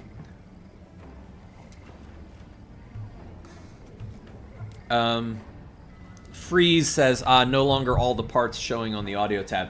Yeah, there is a debug mode that will still show all of it, but only if you're in debug mode now. Okay, time's up. Redraw. Is it redraw both, or I wasn't paying attention? Redraw both or just one? Do we have any accepts before I cross people off? Let me see. Just making sure. Redraw both. Okay. My favorite. Number 25, Bryn, 1701, and number 48, A10X. Names that I recognize. I think Bryn was a previous winner of a stream in the past, if I recall correctly. A10 is a well-known community member as well. Probably has won something from us, maybe. I don't know. A10 and Bryn, if you're here, you are the winners of the draw. Accept Ember, please. Awesome, Bryn. I hope you love it. I'm glad that you're here. Glad you're able to pick that up. We're really proud of what we're making with Ember, and I really hope that you and everyone else just like falls in love with this game and this setting as much as we have. It's really exciting. I think it's a luxury to be able to make something like this. Our whole team is like really thrilled to be doing it.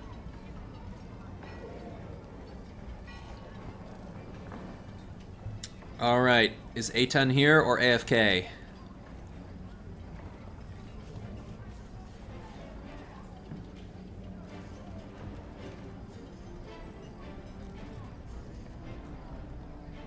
Maybe one last reroll. Going once. Going twice. Sorry, Eitan, you're out of here. Crashlex, number 35, Crashlex. If you are here, you are the winner. And if you're not here, I think I've lost my patience for rerolls, so this might be it. Either way.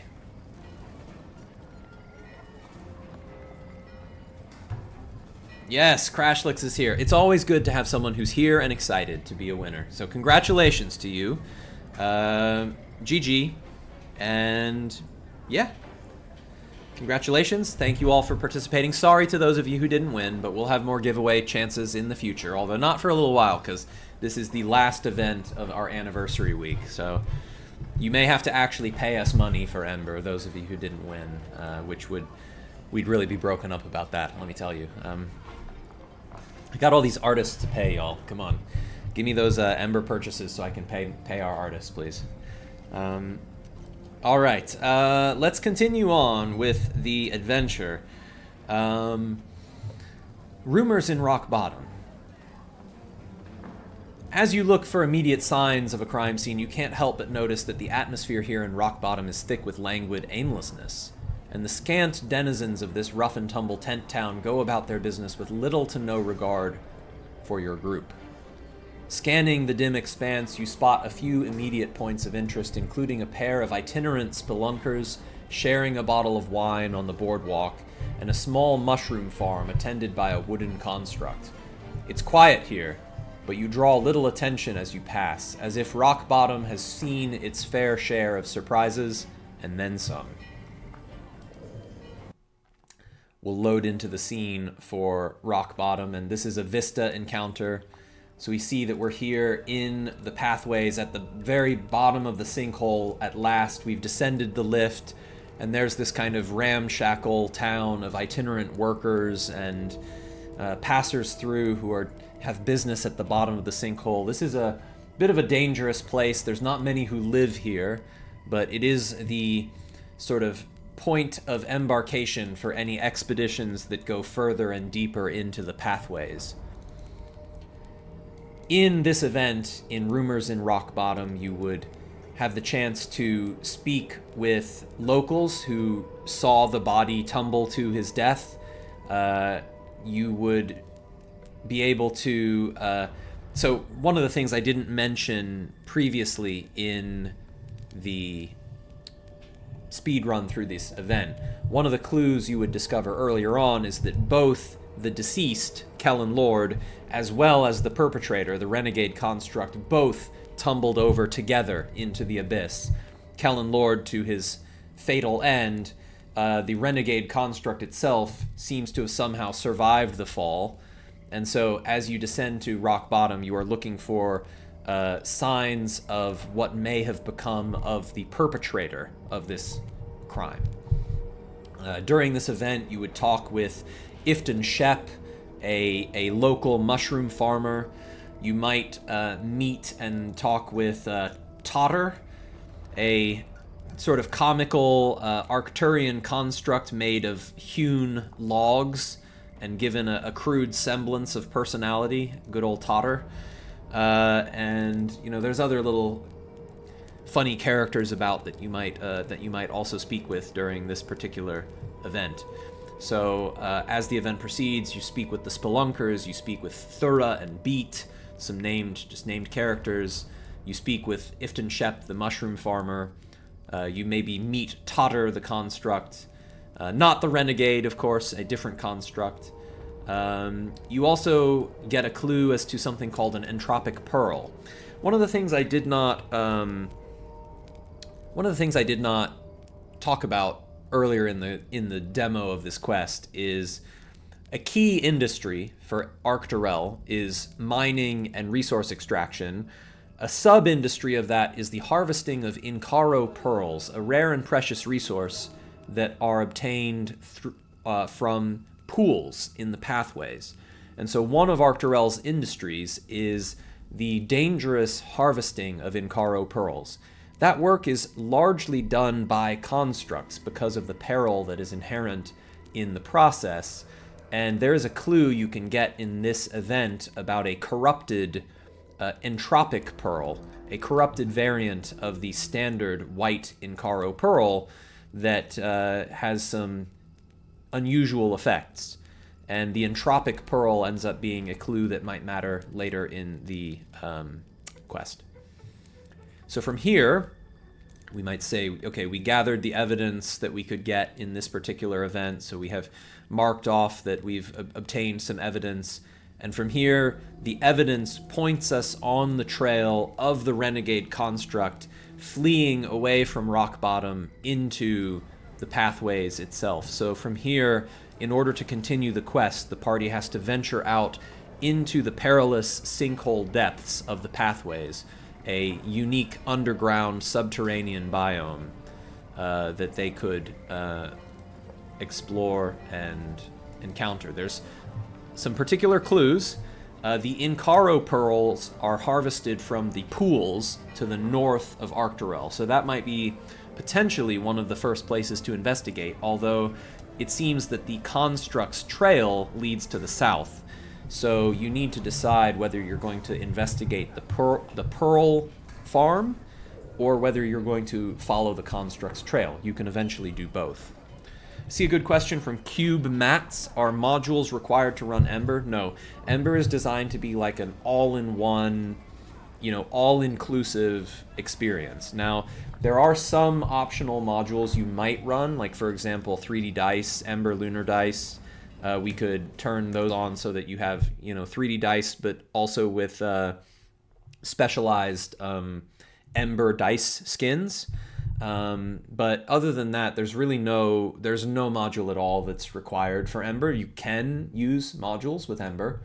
The 3D dice is an optional integration, of course. So like if I wanted to use my Aura dice or my Rajan dice to be... My character is Rajan attuned, so I'll use the Rajan dice. Alright, let's head over to the... let's head to the Incaro Pearl pools, where the Incaro Pearls are harvested.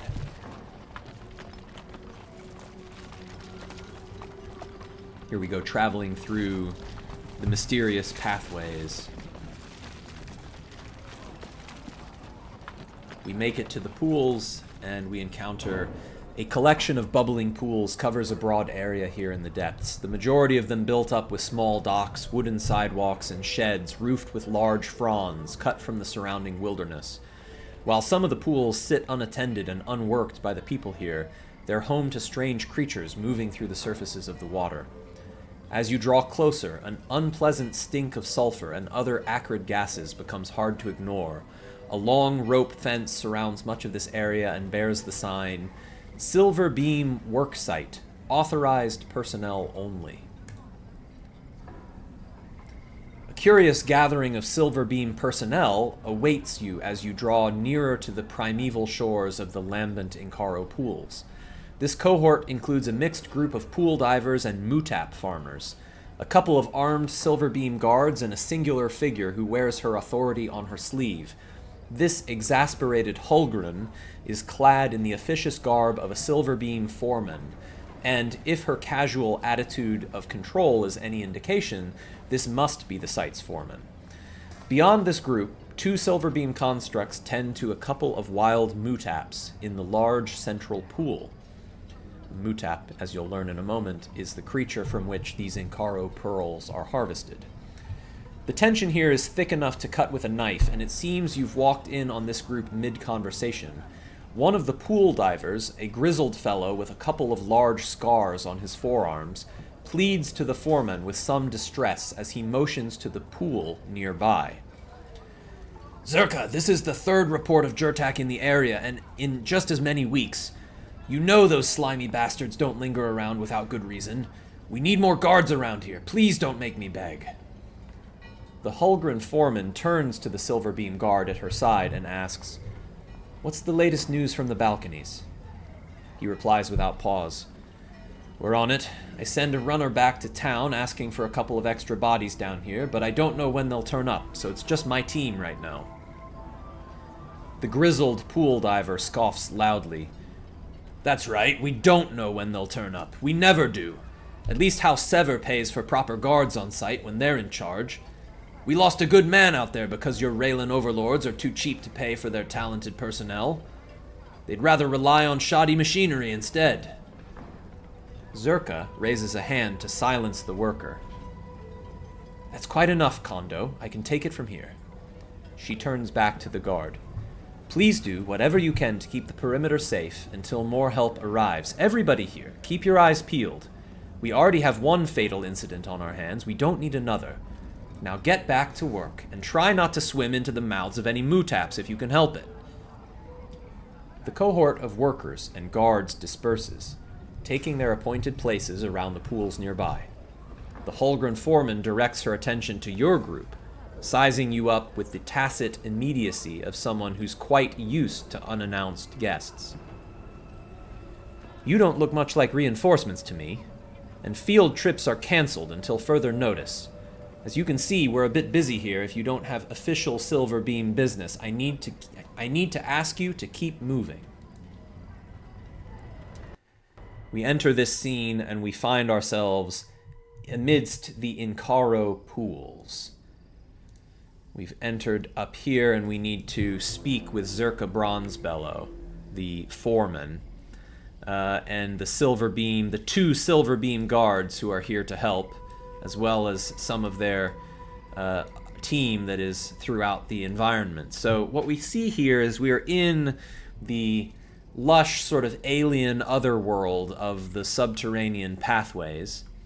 And, I mean, as the GM, I can see that there's going to be a bit of trouble that will happen. But those tokens are hidden for now. Players would not see them. And we're going to talk with the foreman. We're going to learn about the mutap and the way that those mutap are harvested. So let me... This is something that let's see. Did I do it? Yeah, I did. I just, earlier today, converted this particular scene to V14 levels. So we now have two different levels for this scene, which we didn't have before. The upper Incaro pools, which is these suspended cliffs and, tree logs, suspended walkways above the pools, and the lower pools, which is 30 feet down, where the mutap and these Silver Beam servitors are responsible for currently harvesting the creatures.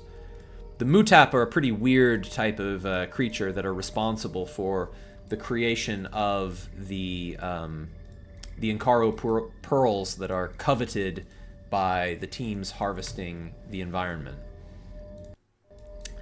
So as this event plays out, you would speak to the foreman, you would investigate things, have a conversation with Zerka Bronzebellow, lots of Q&A that can happen here, recover some evidence. So there was some evidence, there were some clues that pointed to this particular event, and in order to recover that evidence, you're going to have to go into one of the mutap pools to retrieve a destroyed chessmen construct. And while doing that, you would have to watch out for the hazard of the live mutap, which are irritable at the best of times. So you might have to really deal with the fact that these mutap do not particularly care for being prodded and inspected by anyone. So you'll have to watch out for those mutap down in the pools and deal with the hazard that results from that. There are some sort of mini-game rules about Incaro pearl harvesting if you try and get involved in the process of harvesting Incaro pearls themselves. There's a whole randomized mutap nucleation table that defines what you get if you harvest successfully a mutap. And then partway into this event, there is going to be a plot development where there is a Jurtak attack in the midst of you doing this. So normally what would happen here is that the party, the way that this would probably play out is that the party would be down in the mutap pool trying to recover the evidence. So I'm going to send everyone down there so that you could sort of see how this would play out. If they're down at 30, oops, minus 30, relative. And then they're down at the lower. You're all down on the lower, and you're all descending. You're at 0. Let me see. You're at 0. Normally, this would, of course, just play out by characters moving around the scene themselves. So I'm just sort of simulating what would have happened in the lead up to this as people were playing out this event. So you'd be worried about these mutap and trying to recover the evidence and possibly trying to do some Inkaro pearl harvesting when the whole process would be interrupted by the arrival of some malevolent Jurtak. Someone said abyssal, looking at the mutap, and I can see why you would think that, but the mutap are in fact beasts. They are not abyssal creatures. They are unusual sort of monstrosity beasts, but they are not abyssals themselves. The Jurtak, however, which come to attack at this moment, they are abyssally infused and abyssally tainted creatures. The Jurtak are saurian humanoids that are corrupted by the essence and energy and madness of the abyss, and they are remorseless and violent adversaries. There are 2 groups of Jurtak, 4 to the north and 3 to the south, that arrive and attack in the midst of this event. And so what would sort of happen is a huge bit of chaos where, maybe all of these creatures, or you could choose a subset of them, but everything would end up in combat order. There's mutaps doing unpredictable things. There's Silverbeam doing unpredictable things. If I was running this encounter personally, I would probably just have one Silverbeam guard that would take like a group turn initiative. At least that's how I'd do it in D&D. In Crucible, which plays very fast, I might have everyone present explicitly. So this is quite a large combat encounter. I'll probably blow up my frame rate just rolling the dice to start it. Oh god. I guess it was so many dice that it visually overflowed what Dice So Nice is willing to do, so it did not visualize the dice, blessedly so. So I've got my initiative report, and there's a lot of characters on this initiative, and we would play through a quite chaotic combat across 2 different vertical levels of the scene. So you're down in the lower pools while simultaneously the Jurtak are attacking the Silverbeam up above, and you've got to see, can you get back up fast enough to thwart the Jurtak and repel their attack and protect the Silverbeam and maybe avoid the Mutap doing something chaotic along the way. So this would be a big ol' combat showdown in this particular event to see if you can survive the peril of this Jurtak attack. They're led by a level 5 elite Jurtak Geomancer, who's like an Earth Shaper spellcaster, and then several warriors and several hunters. So, yeah, if you're able to, handle this event in a particular way, you can gather the evidence from the Mutap pool, you can progress your attunement. Let's imagine you complete the event. I'm not going to play out that massive combat encounter, but it would be very fun to play that one. And you could hear how the music changed when the encounter started. That was another little piece of info, like the dynamism of the audio soundscape, like automatically handling the combat music for me. All right, before I continue on with the quest, let me see if I can take a couple of questions from chat.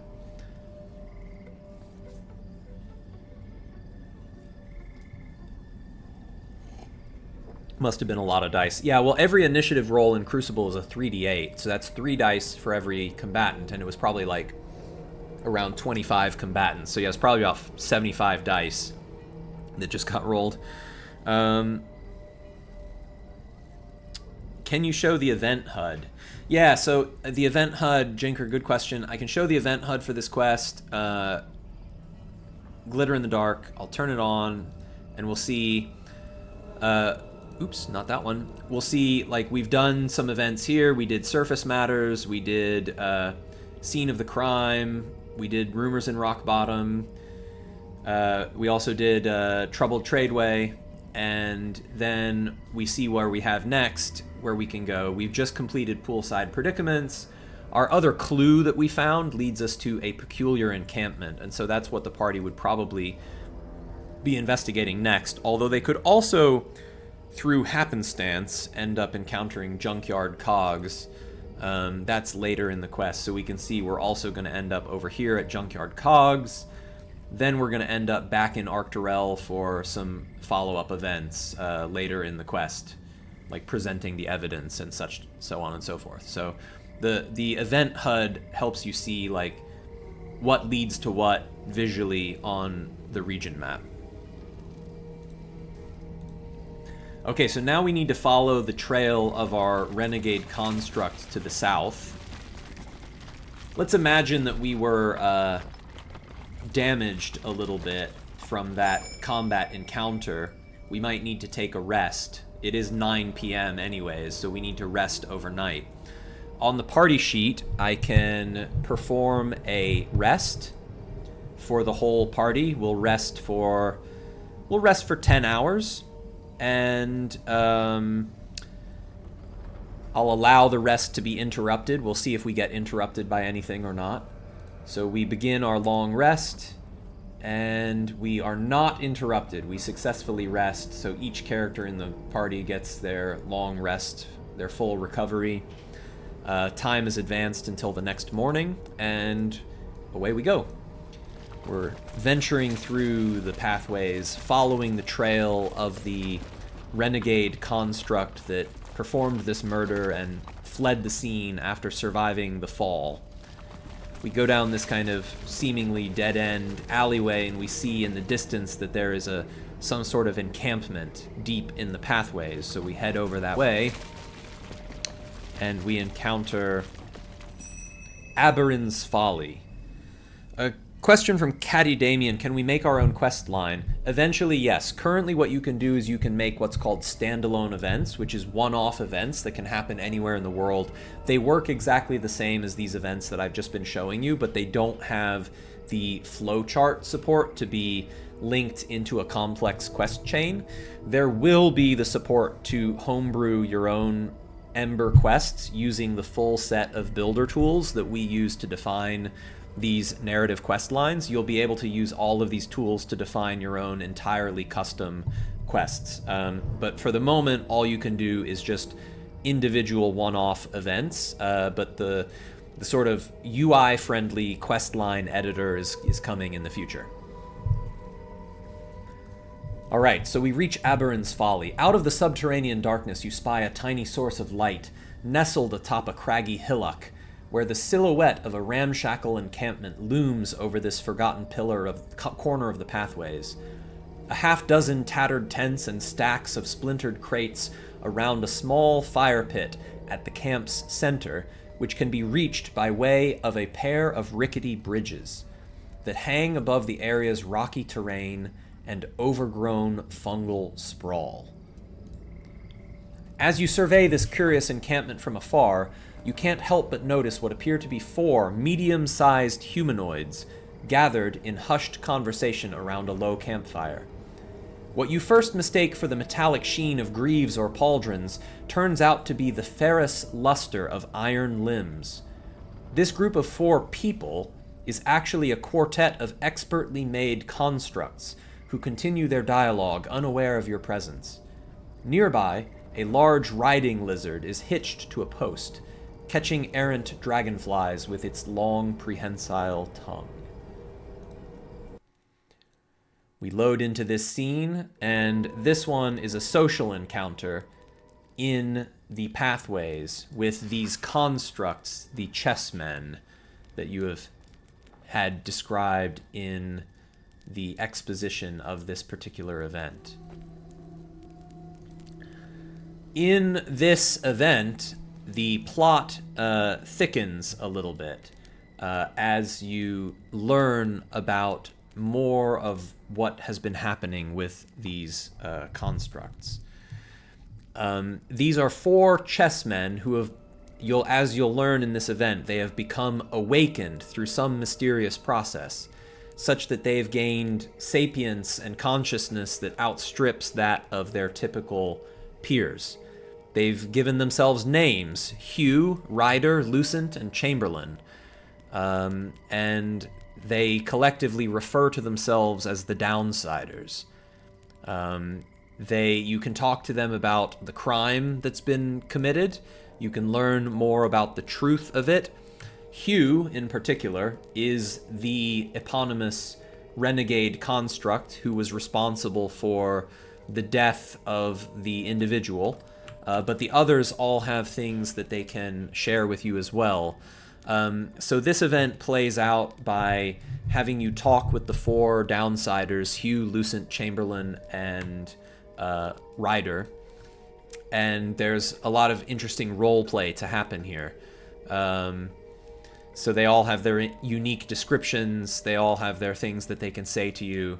And you can do a bunch of checks, basically, to kind of understand what they're telling you, to understand whether it's truthful or not. And they paint a picture to you about this process of awakening that brought them into this abnormal degree of sentience. And they happen to know a lot about the truth of what the Silver Beam has been doing. So it won't necessarily shock any of you to learn that the Silver Beam Consortium has a bit of a hand in what has been befalling Arcturel as they're working to crowd out the historical process of construct manufacture. And so you'll learn these clues. I'm not going to get into all of the full extent of plot details, but there is one key missing piece of evidence that the chessmen will point you towards, which is that there is concrete evidence of the malfeasance that the Silver Beam is performing at a site elsewhere in the pathways. And the chessmen can describe to you where that is, where is that camp of the Silver Beam, and where can you get the evidence that you want. Now, this is something else that you might do differently. So remember earlier in the quest, Larissa Toth, the leader of the Silver Beam Consortium in Arcturel, asked you to deal with this problem. So Larissa wants you to track down this construct and bring them to justice, whether, taken alive or not.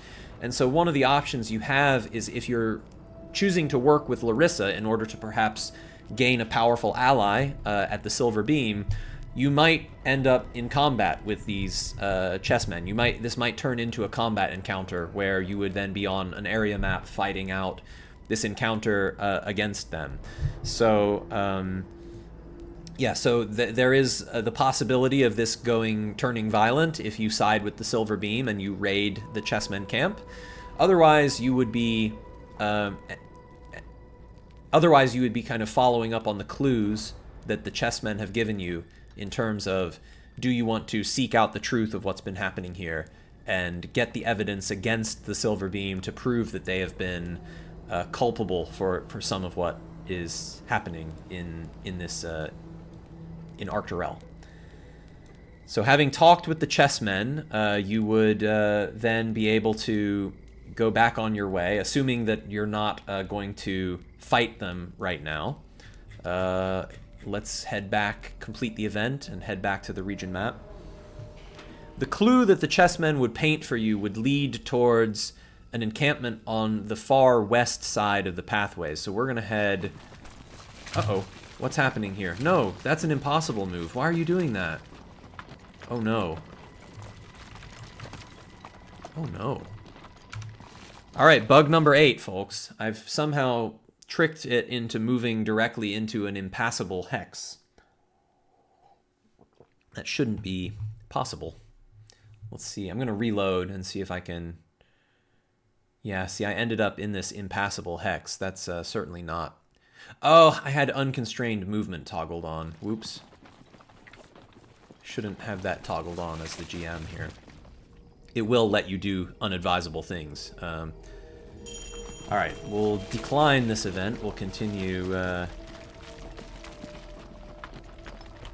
moving. Decline this event. That's a fun event, Strange Thornlings. I like that event a lot, but I'm going to decline it. Strange Thornlings really wants to happen. It's very insistent on me encountering the Strange Thornlings. Discordant Whispers also really wants to happen. Yeah, it was a user error. Strike it from the list. Strike it from the list. Okay, we make our way all the way across the pathways, and we discover the scrapyard.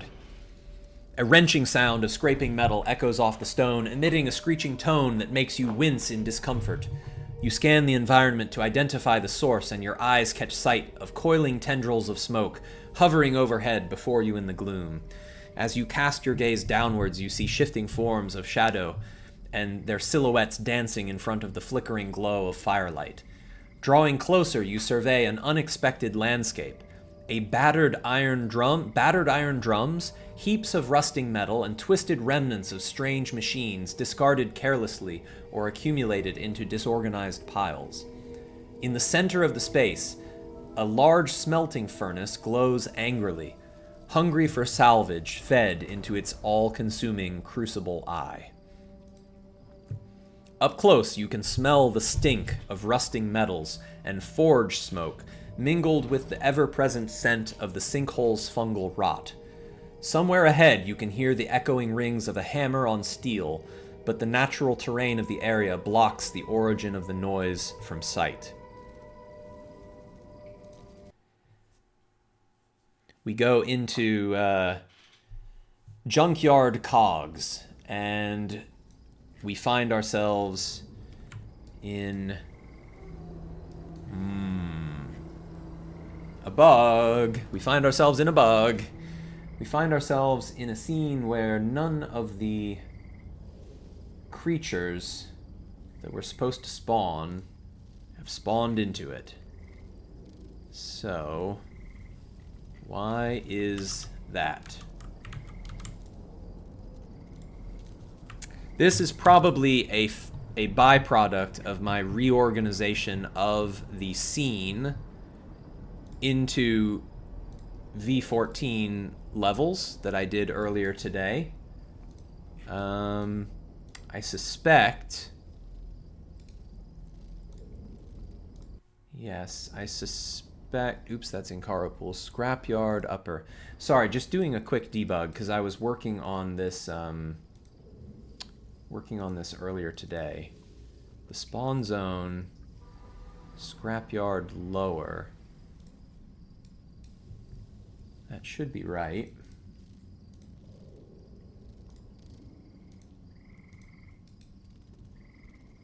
I'm looking at scrapyard upper though. Scrapyard lower. Yeah, that should be right. All right, let me see if I can fix this super quick. I think this is a regression based on the changes I made to this level, this scene for V14 levels earlier today. I don't know whether that qualifies it for the bugs list or not, but let me try doing a thing. I'm going to give this one shot to see if I can fix it, and if I can, great. If I can't, then we'll just fake it and continue on.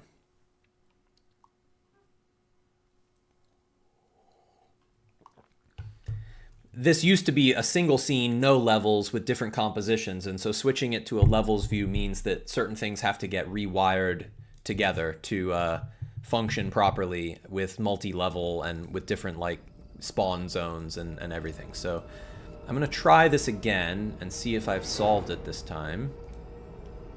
We spawn in. Okay, it did spawn me in, and it did spawn all of the creatures this time. Okay, I've solved it. Although, I think I'm incorrectly viewing the upper level when I should be viewing the lower level. And then that looks about right. So it's just one little remaining bug, but yeah, good. So I've solved it.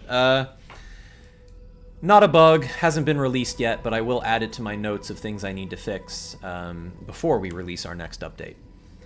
So, in this event, the players are going to discover a site of the Silver Beam operation that is kind of covert and secretive. in this scrapyard, Silverbeam engineers are cavorting and collaborating, colluding with celestial allies that include various Skither, as well as a Vorg that is hidden within the scrap pile. And the Skither and the Vorg are celestial constructs that are working with the Silverbeam to perform a kind of interesting operation that permutes and affects the chessmen, causing them to awaken via the use of these entropic pearls. So there's a lot of evidence to be gained here. The plot is thickening. Things are becoming more clear. There's a lot that you can do to make sense of this, of what's happening, like what's going on. And you might, say, like, try and approach this with stealth. You might sort of sneak up and surveil the evidence for a while. You might eavesdrop. You might sneak around. You might just charge in and fight your way straight through. There's tactics for all the combat, of course, as there is for every combat. But no matter how you investigate it, at some point you're going to have to take on these adversaries. So this would be yet another example of a case where you'll end up with a pretty large combat encounter that kicks off, and the Vorg here would come out of the scrap pile to be generally creepy and dangerous to characters of this level.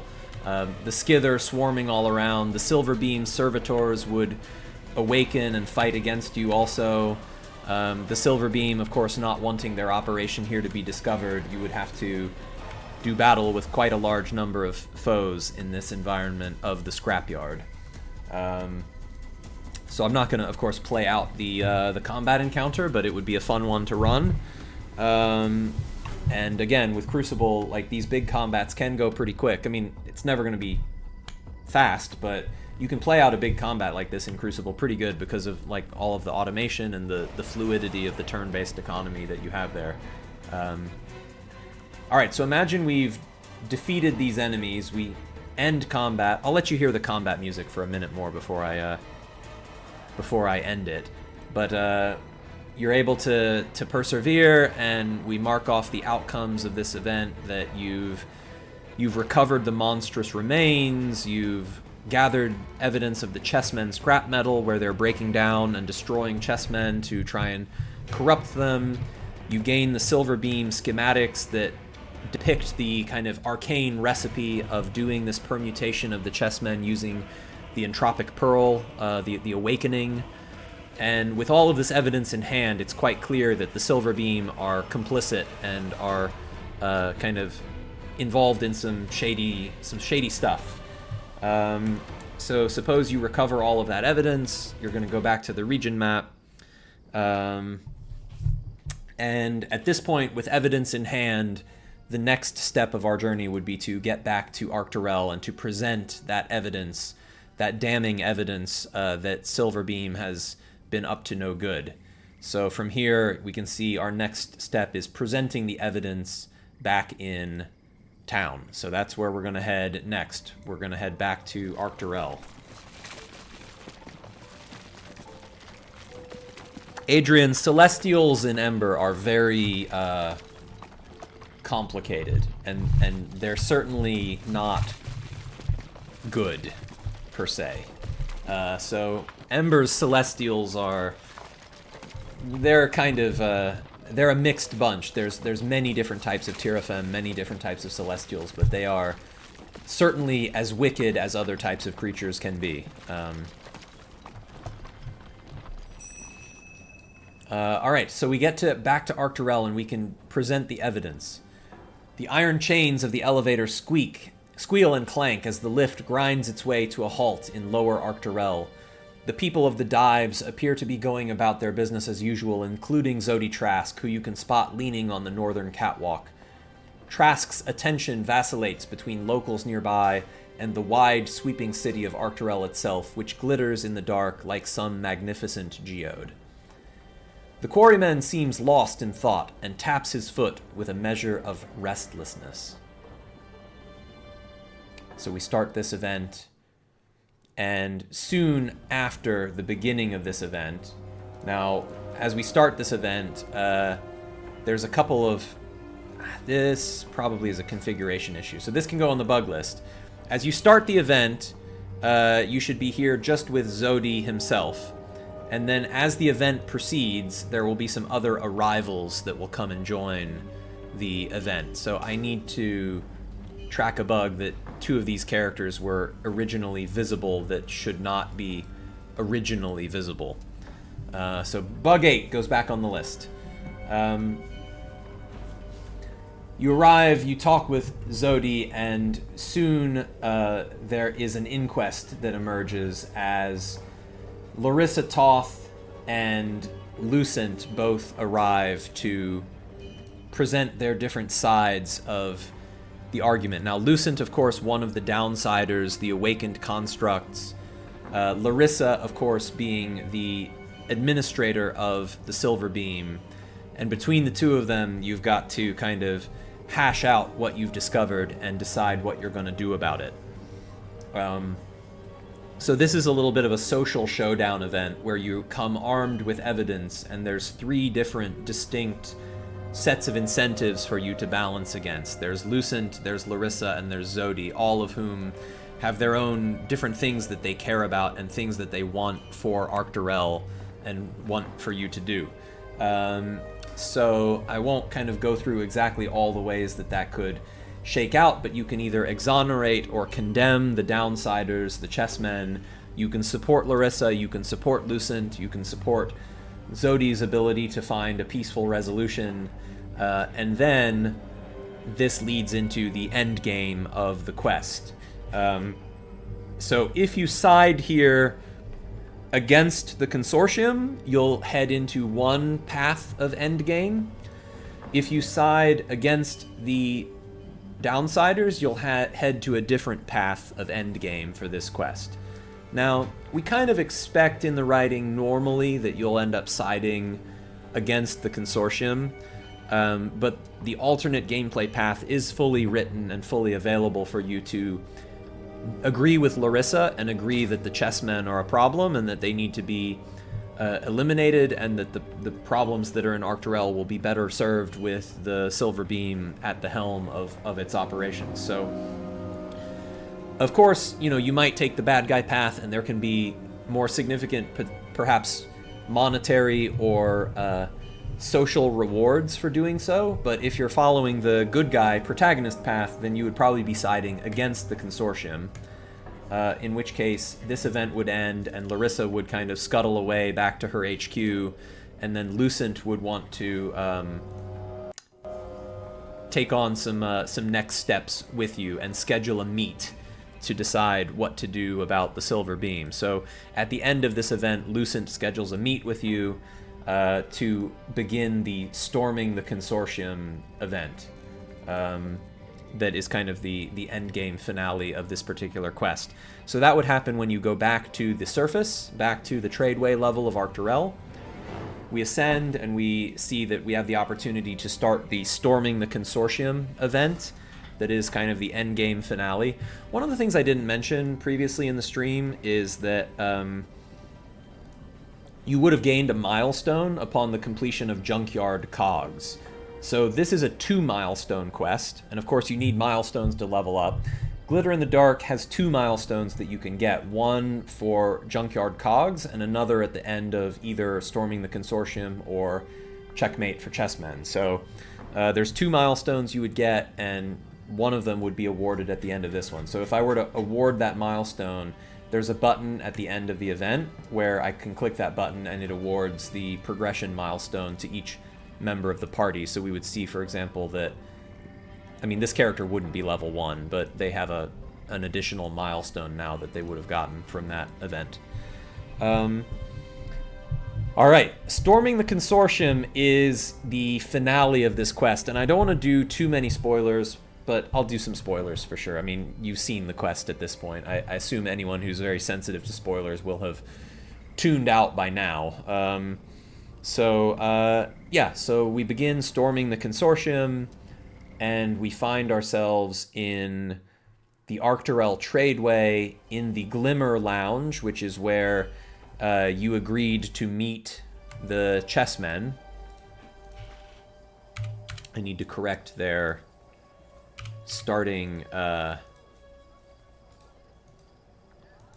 I need to correct their starting elevations. They were... This was another byproduct of me doing the V14 levels conversion. This was previously a single scene, so actually it was previously 2 scenes, and I've combined the 2 scenes into one scene with V14 multiple levels between them, so it's much more elegant now, but some of the spawn configurations here need to get updated to reflect that new multi-level... Yeah, like you see these characters in the bar are like, they don't realize that they're on a lower level. I need to reconfigure that spawn setup. Alright, so we're here in the Glimmer Lounge, which is this kind of seedy underground nightclub type situation where we can talk with the chessmen about everything that they have proposed for us to do. And in this event where we're talking with the 4 downsiders, the chessmen, about storming the consortium, you're going to hatch a plan together about how to take down the Silver Beam in this finale. And there's a couple ways you can do it. You can employ stealth. That's the approach they recommend. You can employ a very brute force direct approach, and maybe you can find some other option of how you want to go about this encounter. But one of the fun parts of the sort of stealth approach to this event is with the chessmen's help, you can... I'm going to give this character, just for now, they don't normally have it, but I'm going to give them a bit of vision. They would normally have to rely on some sort of supernatural vision, a dark vision, or a torch or something like that, but I'm going to give them, just so that you all can the map a little bit better, I'm going to give them a source of a little bit of preternatural vision, so you can see what's up. But this character would, one of the things that the chessmen can help you do is they can kind of get like a sort of grappling hook type approach shot across the gap of the underbelly so that you can infiltrate the Silver Beam headquarters from below. You don't have to do it that way, but that's kind of a recommended gameplay approach if the party chooses to take on that direction.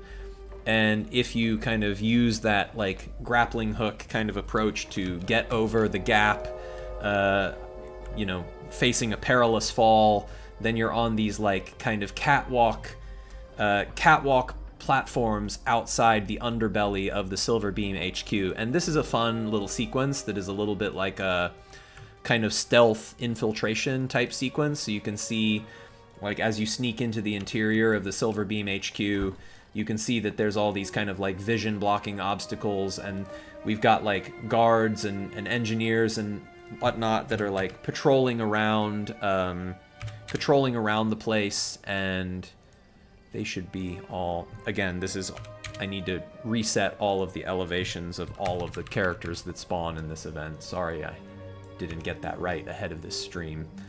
But yeah, you would be like sneaking around, and it's very sort of like stealth gameplay. You could have fun with the game master, like moving the guards around on patrol and then seeing if the party's able to like be stealthy enough to like avoid their notice, or there's like a guard out on the balcony. If you want to get rid of him, you can sneak out and like push him over the edge or whatnot. However you're kind of going about this infiltration. There's of course the obligatory cubicles, because when you're doing a stealth infiltration session, you have to of course sneak into and hide in a cubicle for a moment. It's obligatory, and so yeah, you have that kind of you know, Metal Gear Solid, you know, Deus Ex Thief kind of stealth infiltration gameplay that you can have in this particular section if you're taking the stealthy route towards the Silver Beam. Now, of course, if you wanted to take a more direct route, you could, of course, just like call down one of the elevators and ride it up straight into the headquarters of the Silver Beam. You know, if we want to just take our elevator straight up to the tradeway, go in, you know, guns blazing, we can ride our elevator up and then it'll take us to the inside of Silverbeam HQ, and we can take the fight directly to them. That's another example of the sort of like interactivity animation and things that you can do. Take the elevator back down, sneak around a little bit more. There's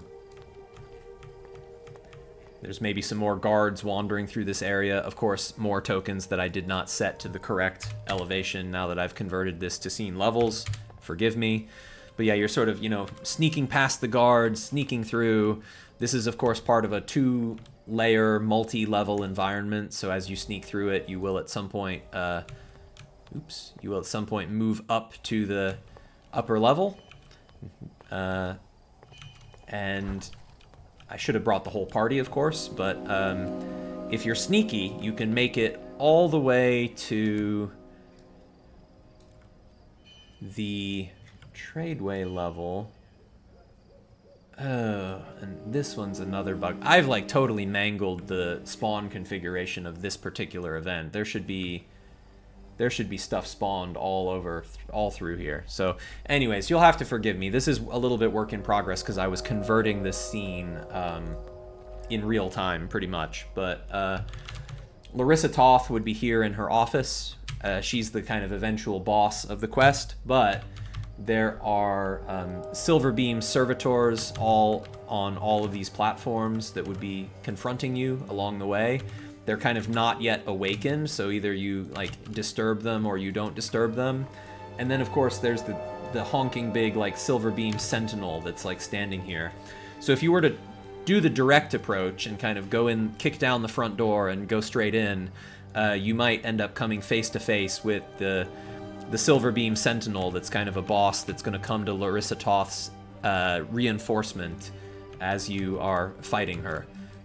So you'll have to probably contend with the Silverbeam Sentinel at some point.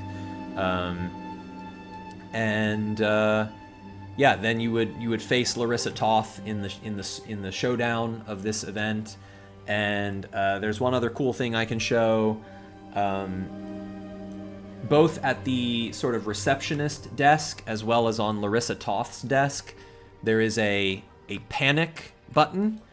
And so if at any point you are detected, either Larissa or the attendant at the beginning of this sort of mini dungeon Silverbeam HQ will hit the panic button.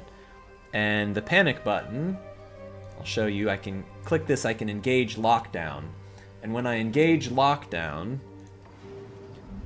the whole Silverbeam HQ goes into like high alert. So there's security doors that come up and lock.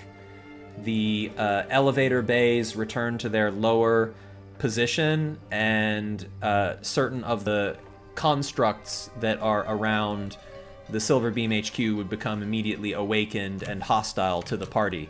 So as soon as the jig is up, and you're spotted and you engage the lockdown. Of course, you can also turn the lockdown off. I can lift it. But one other, and you notice during lockdown, these elevators go away and they become inaccessible as well. So I'll engage the lockdown and the elevator bay doors go and they close. I've got one other really cool thing I can show.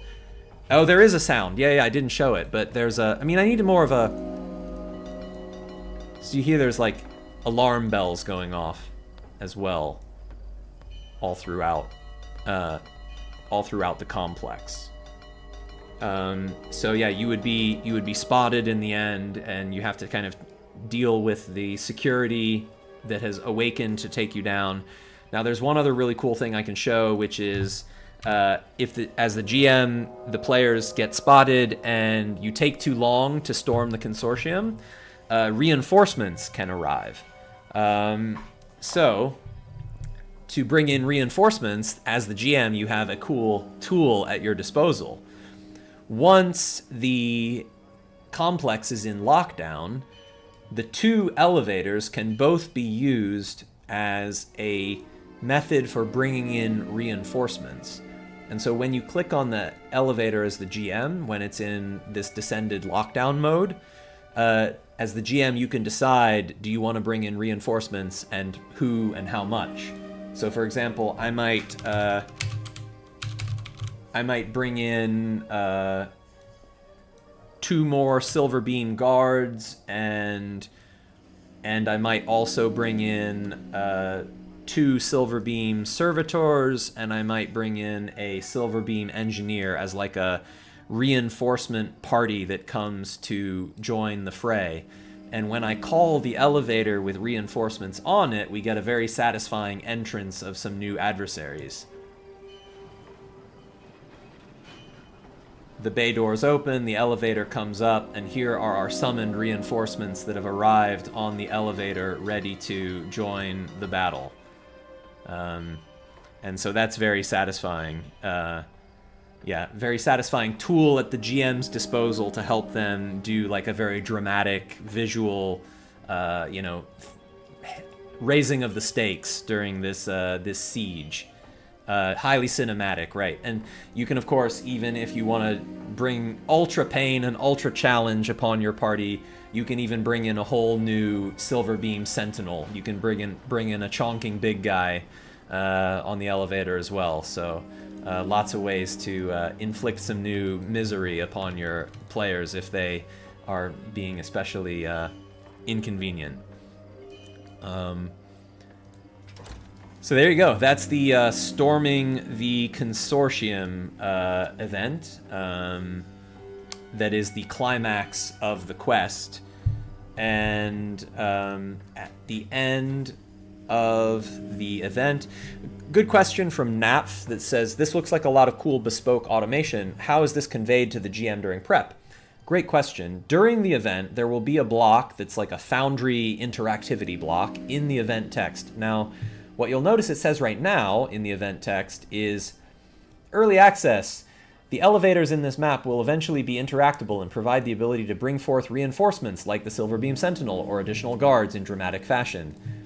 This was always part of the plan, but that wasn't implemented yet. I did it yesterday, so this is new gameplay that I did yesterday as part of converting this scene to V14 levels. This is brand new, hot off the press.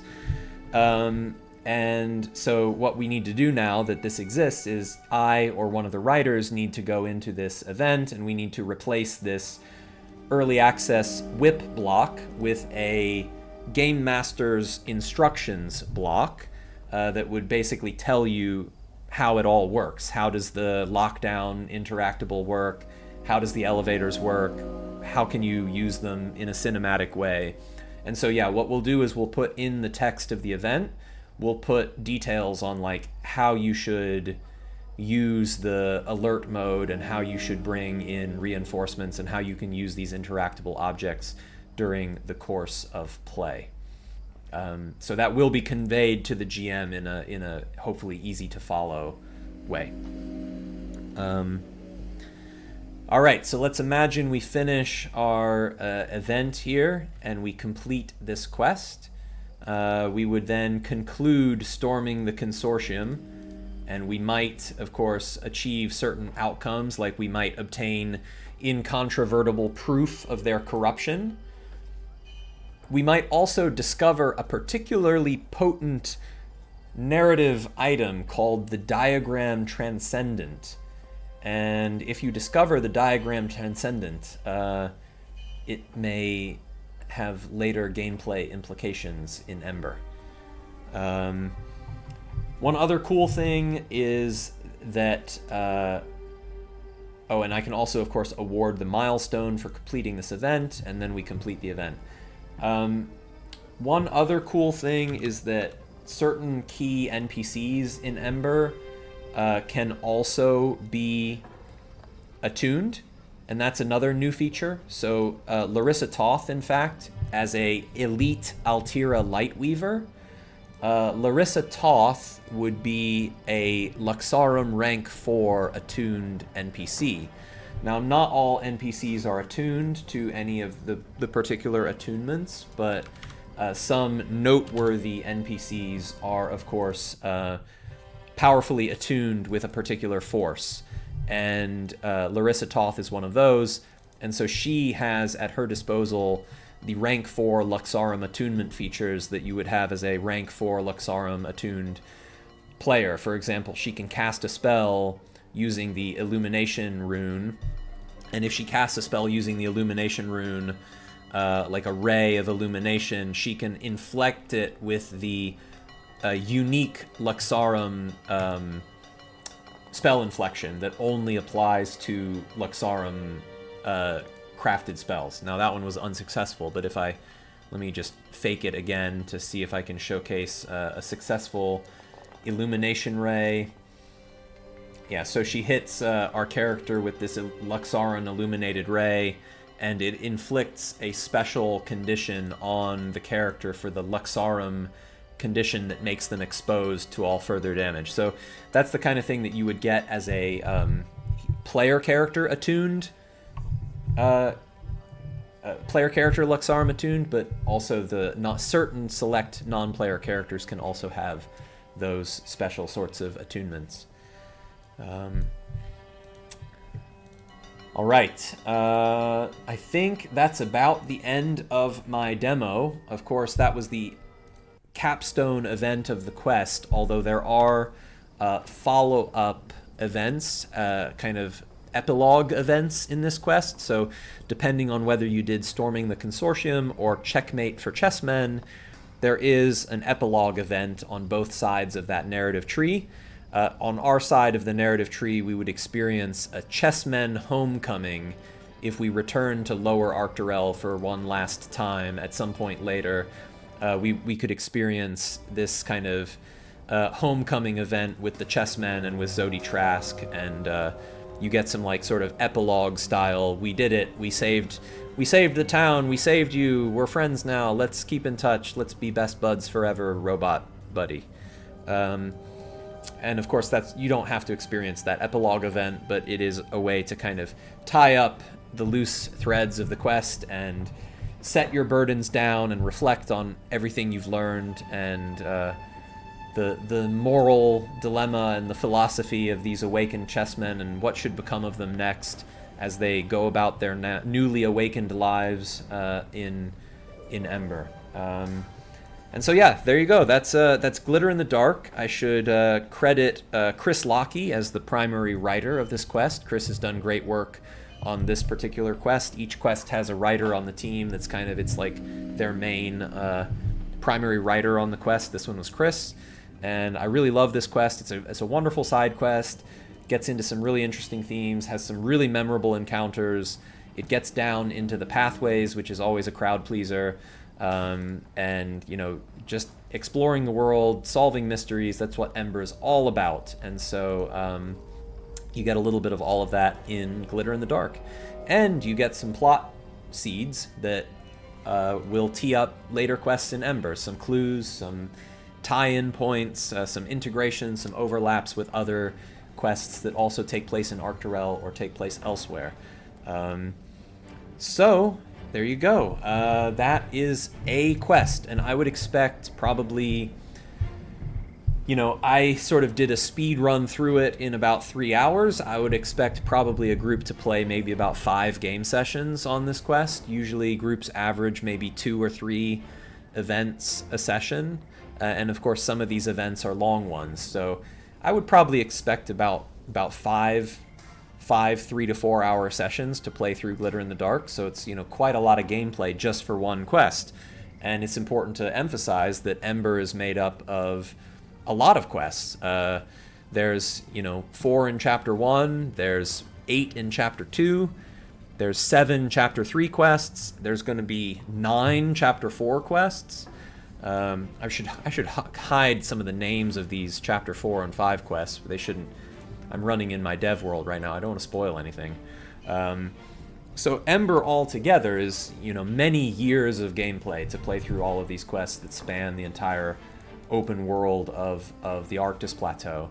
And of course, for those of you who haven't seen this, of course, the crown jewel of the Arctis Plateau is the city of Ordain. So Ordain is a metropolis, is like 50-something unique districts. Each one is individually crafted, explorable quest lines, plot events, characters.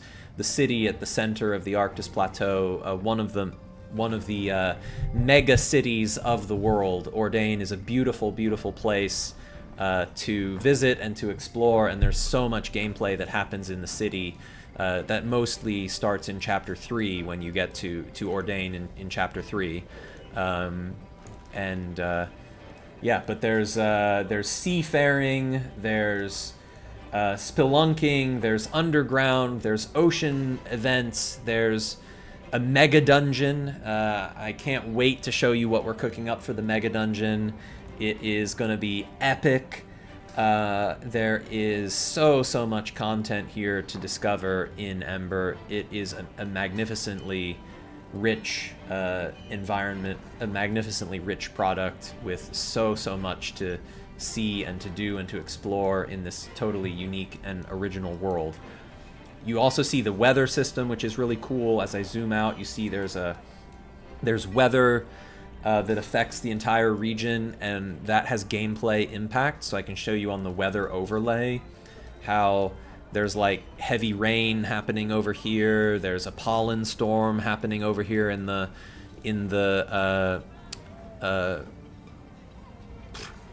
mind blank, in the Forest of Stone. There's like heavy fog happening over here on Cadissos in the afternoon. And as time progresses, that weather system also evolves. It's simulated. So as we spend time advancing, you see like the rain is headed one direction, and you can see how these weather events kind of come up and move along. This one's a dust storm that's sweeping over the Carrick's Savannah to the south.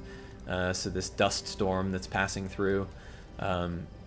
Big heavy fog here in the foothills of the mountains. And so those weather events can cause certain gameplay moments to happen if you find yourself, within one of them.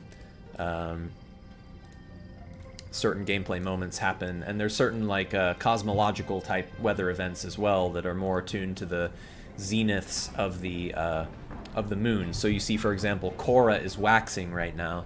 As time continues to progress, if I advance like a day or 7 days, we see that like Cora comes into phase, and the whole region map kind of gets a little bit of like a greenish hue as the influence of Cora asserts itself. And so you see when Cora is full, the whole region is like a little bit like green infused, and certain things that are like earth elemental attuned. In fact, we're working on a quest line right now that is all about Cora and earth elementals, and so that quest line would have some very unique tie-ins with moments where the elemental moon is at its zenith. All right, so there you go. That's my demo. There's so much more I could say and show about Ember. It's really massive. I've shown a lot today, and yet I feel like I'm only scratching the surface. And hopefully you believe me when I say that. That's not just marketing speech. Like, this demo is really just scratching the surface of what this game has.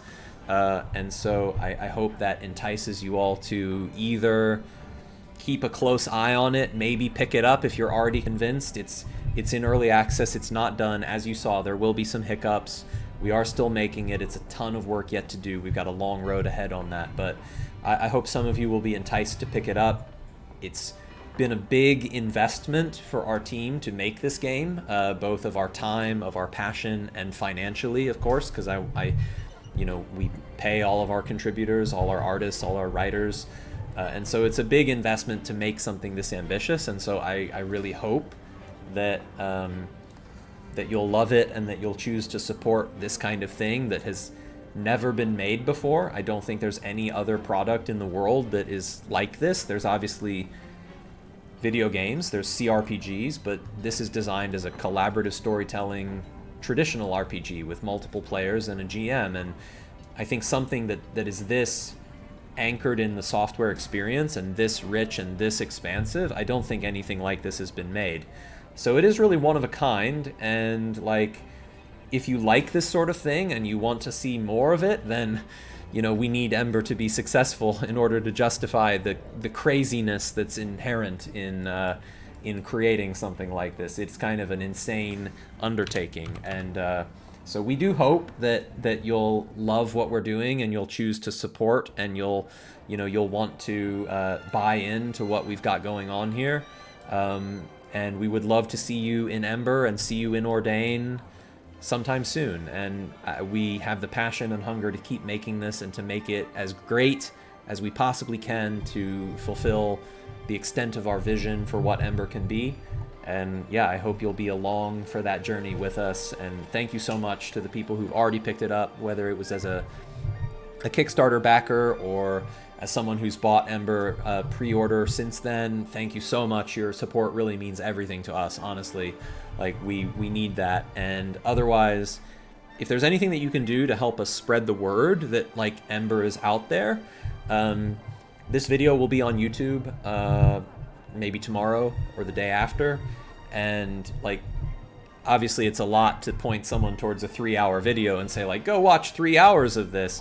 But, you know, if someone is really serious about thinking about Ember and wanting to learn more about it, this video will be a good watch for them to kind of get a sense of what it's all about. So yeah, thank you all so much. I'm going to wrap up for today. This also gets close to concluding our anniversary celebration. This is the final day.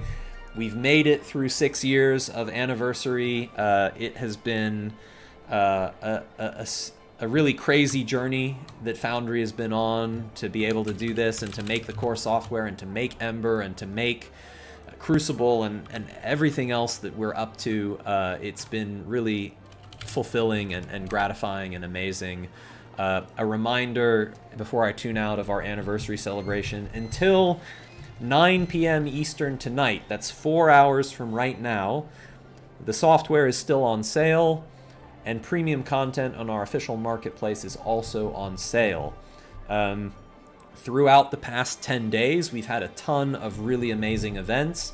And if you go to our 6-year anniversary schedule page on the website, you can look back at everything that we've done. So we had the year in review article, Matt's Learning Foundry VTT video tutorial series, the V14 unboxing video.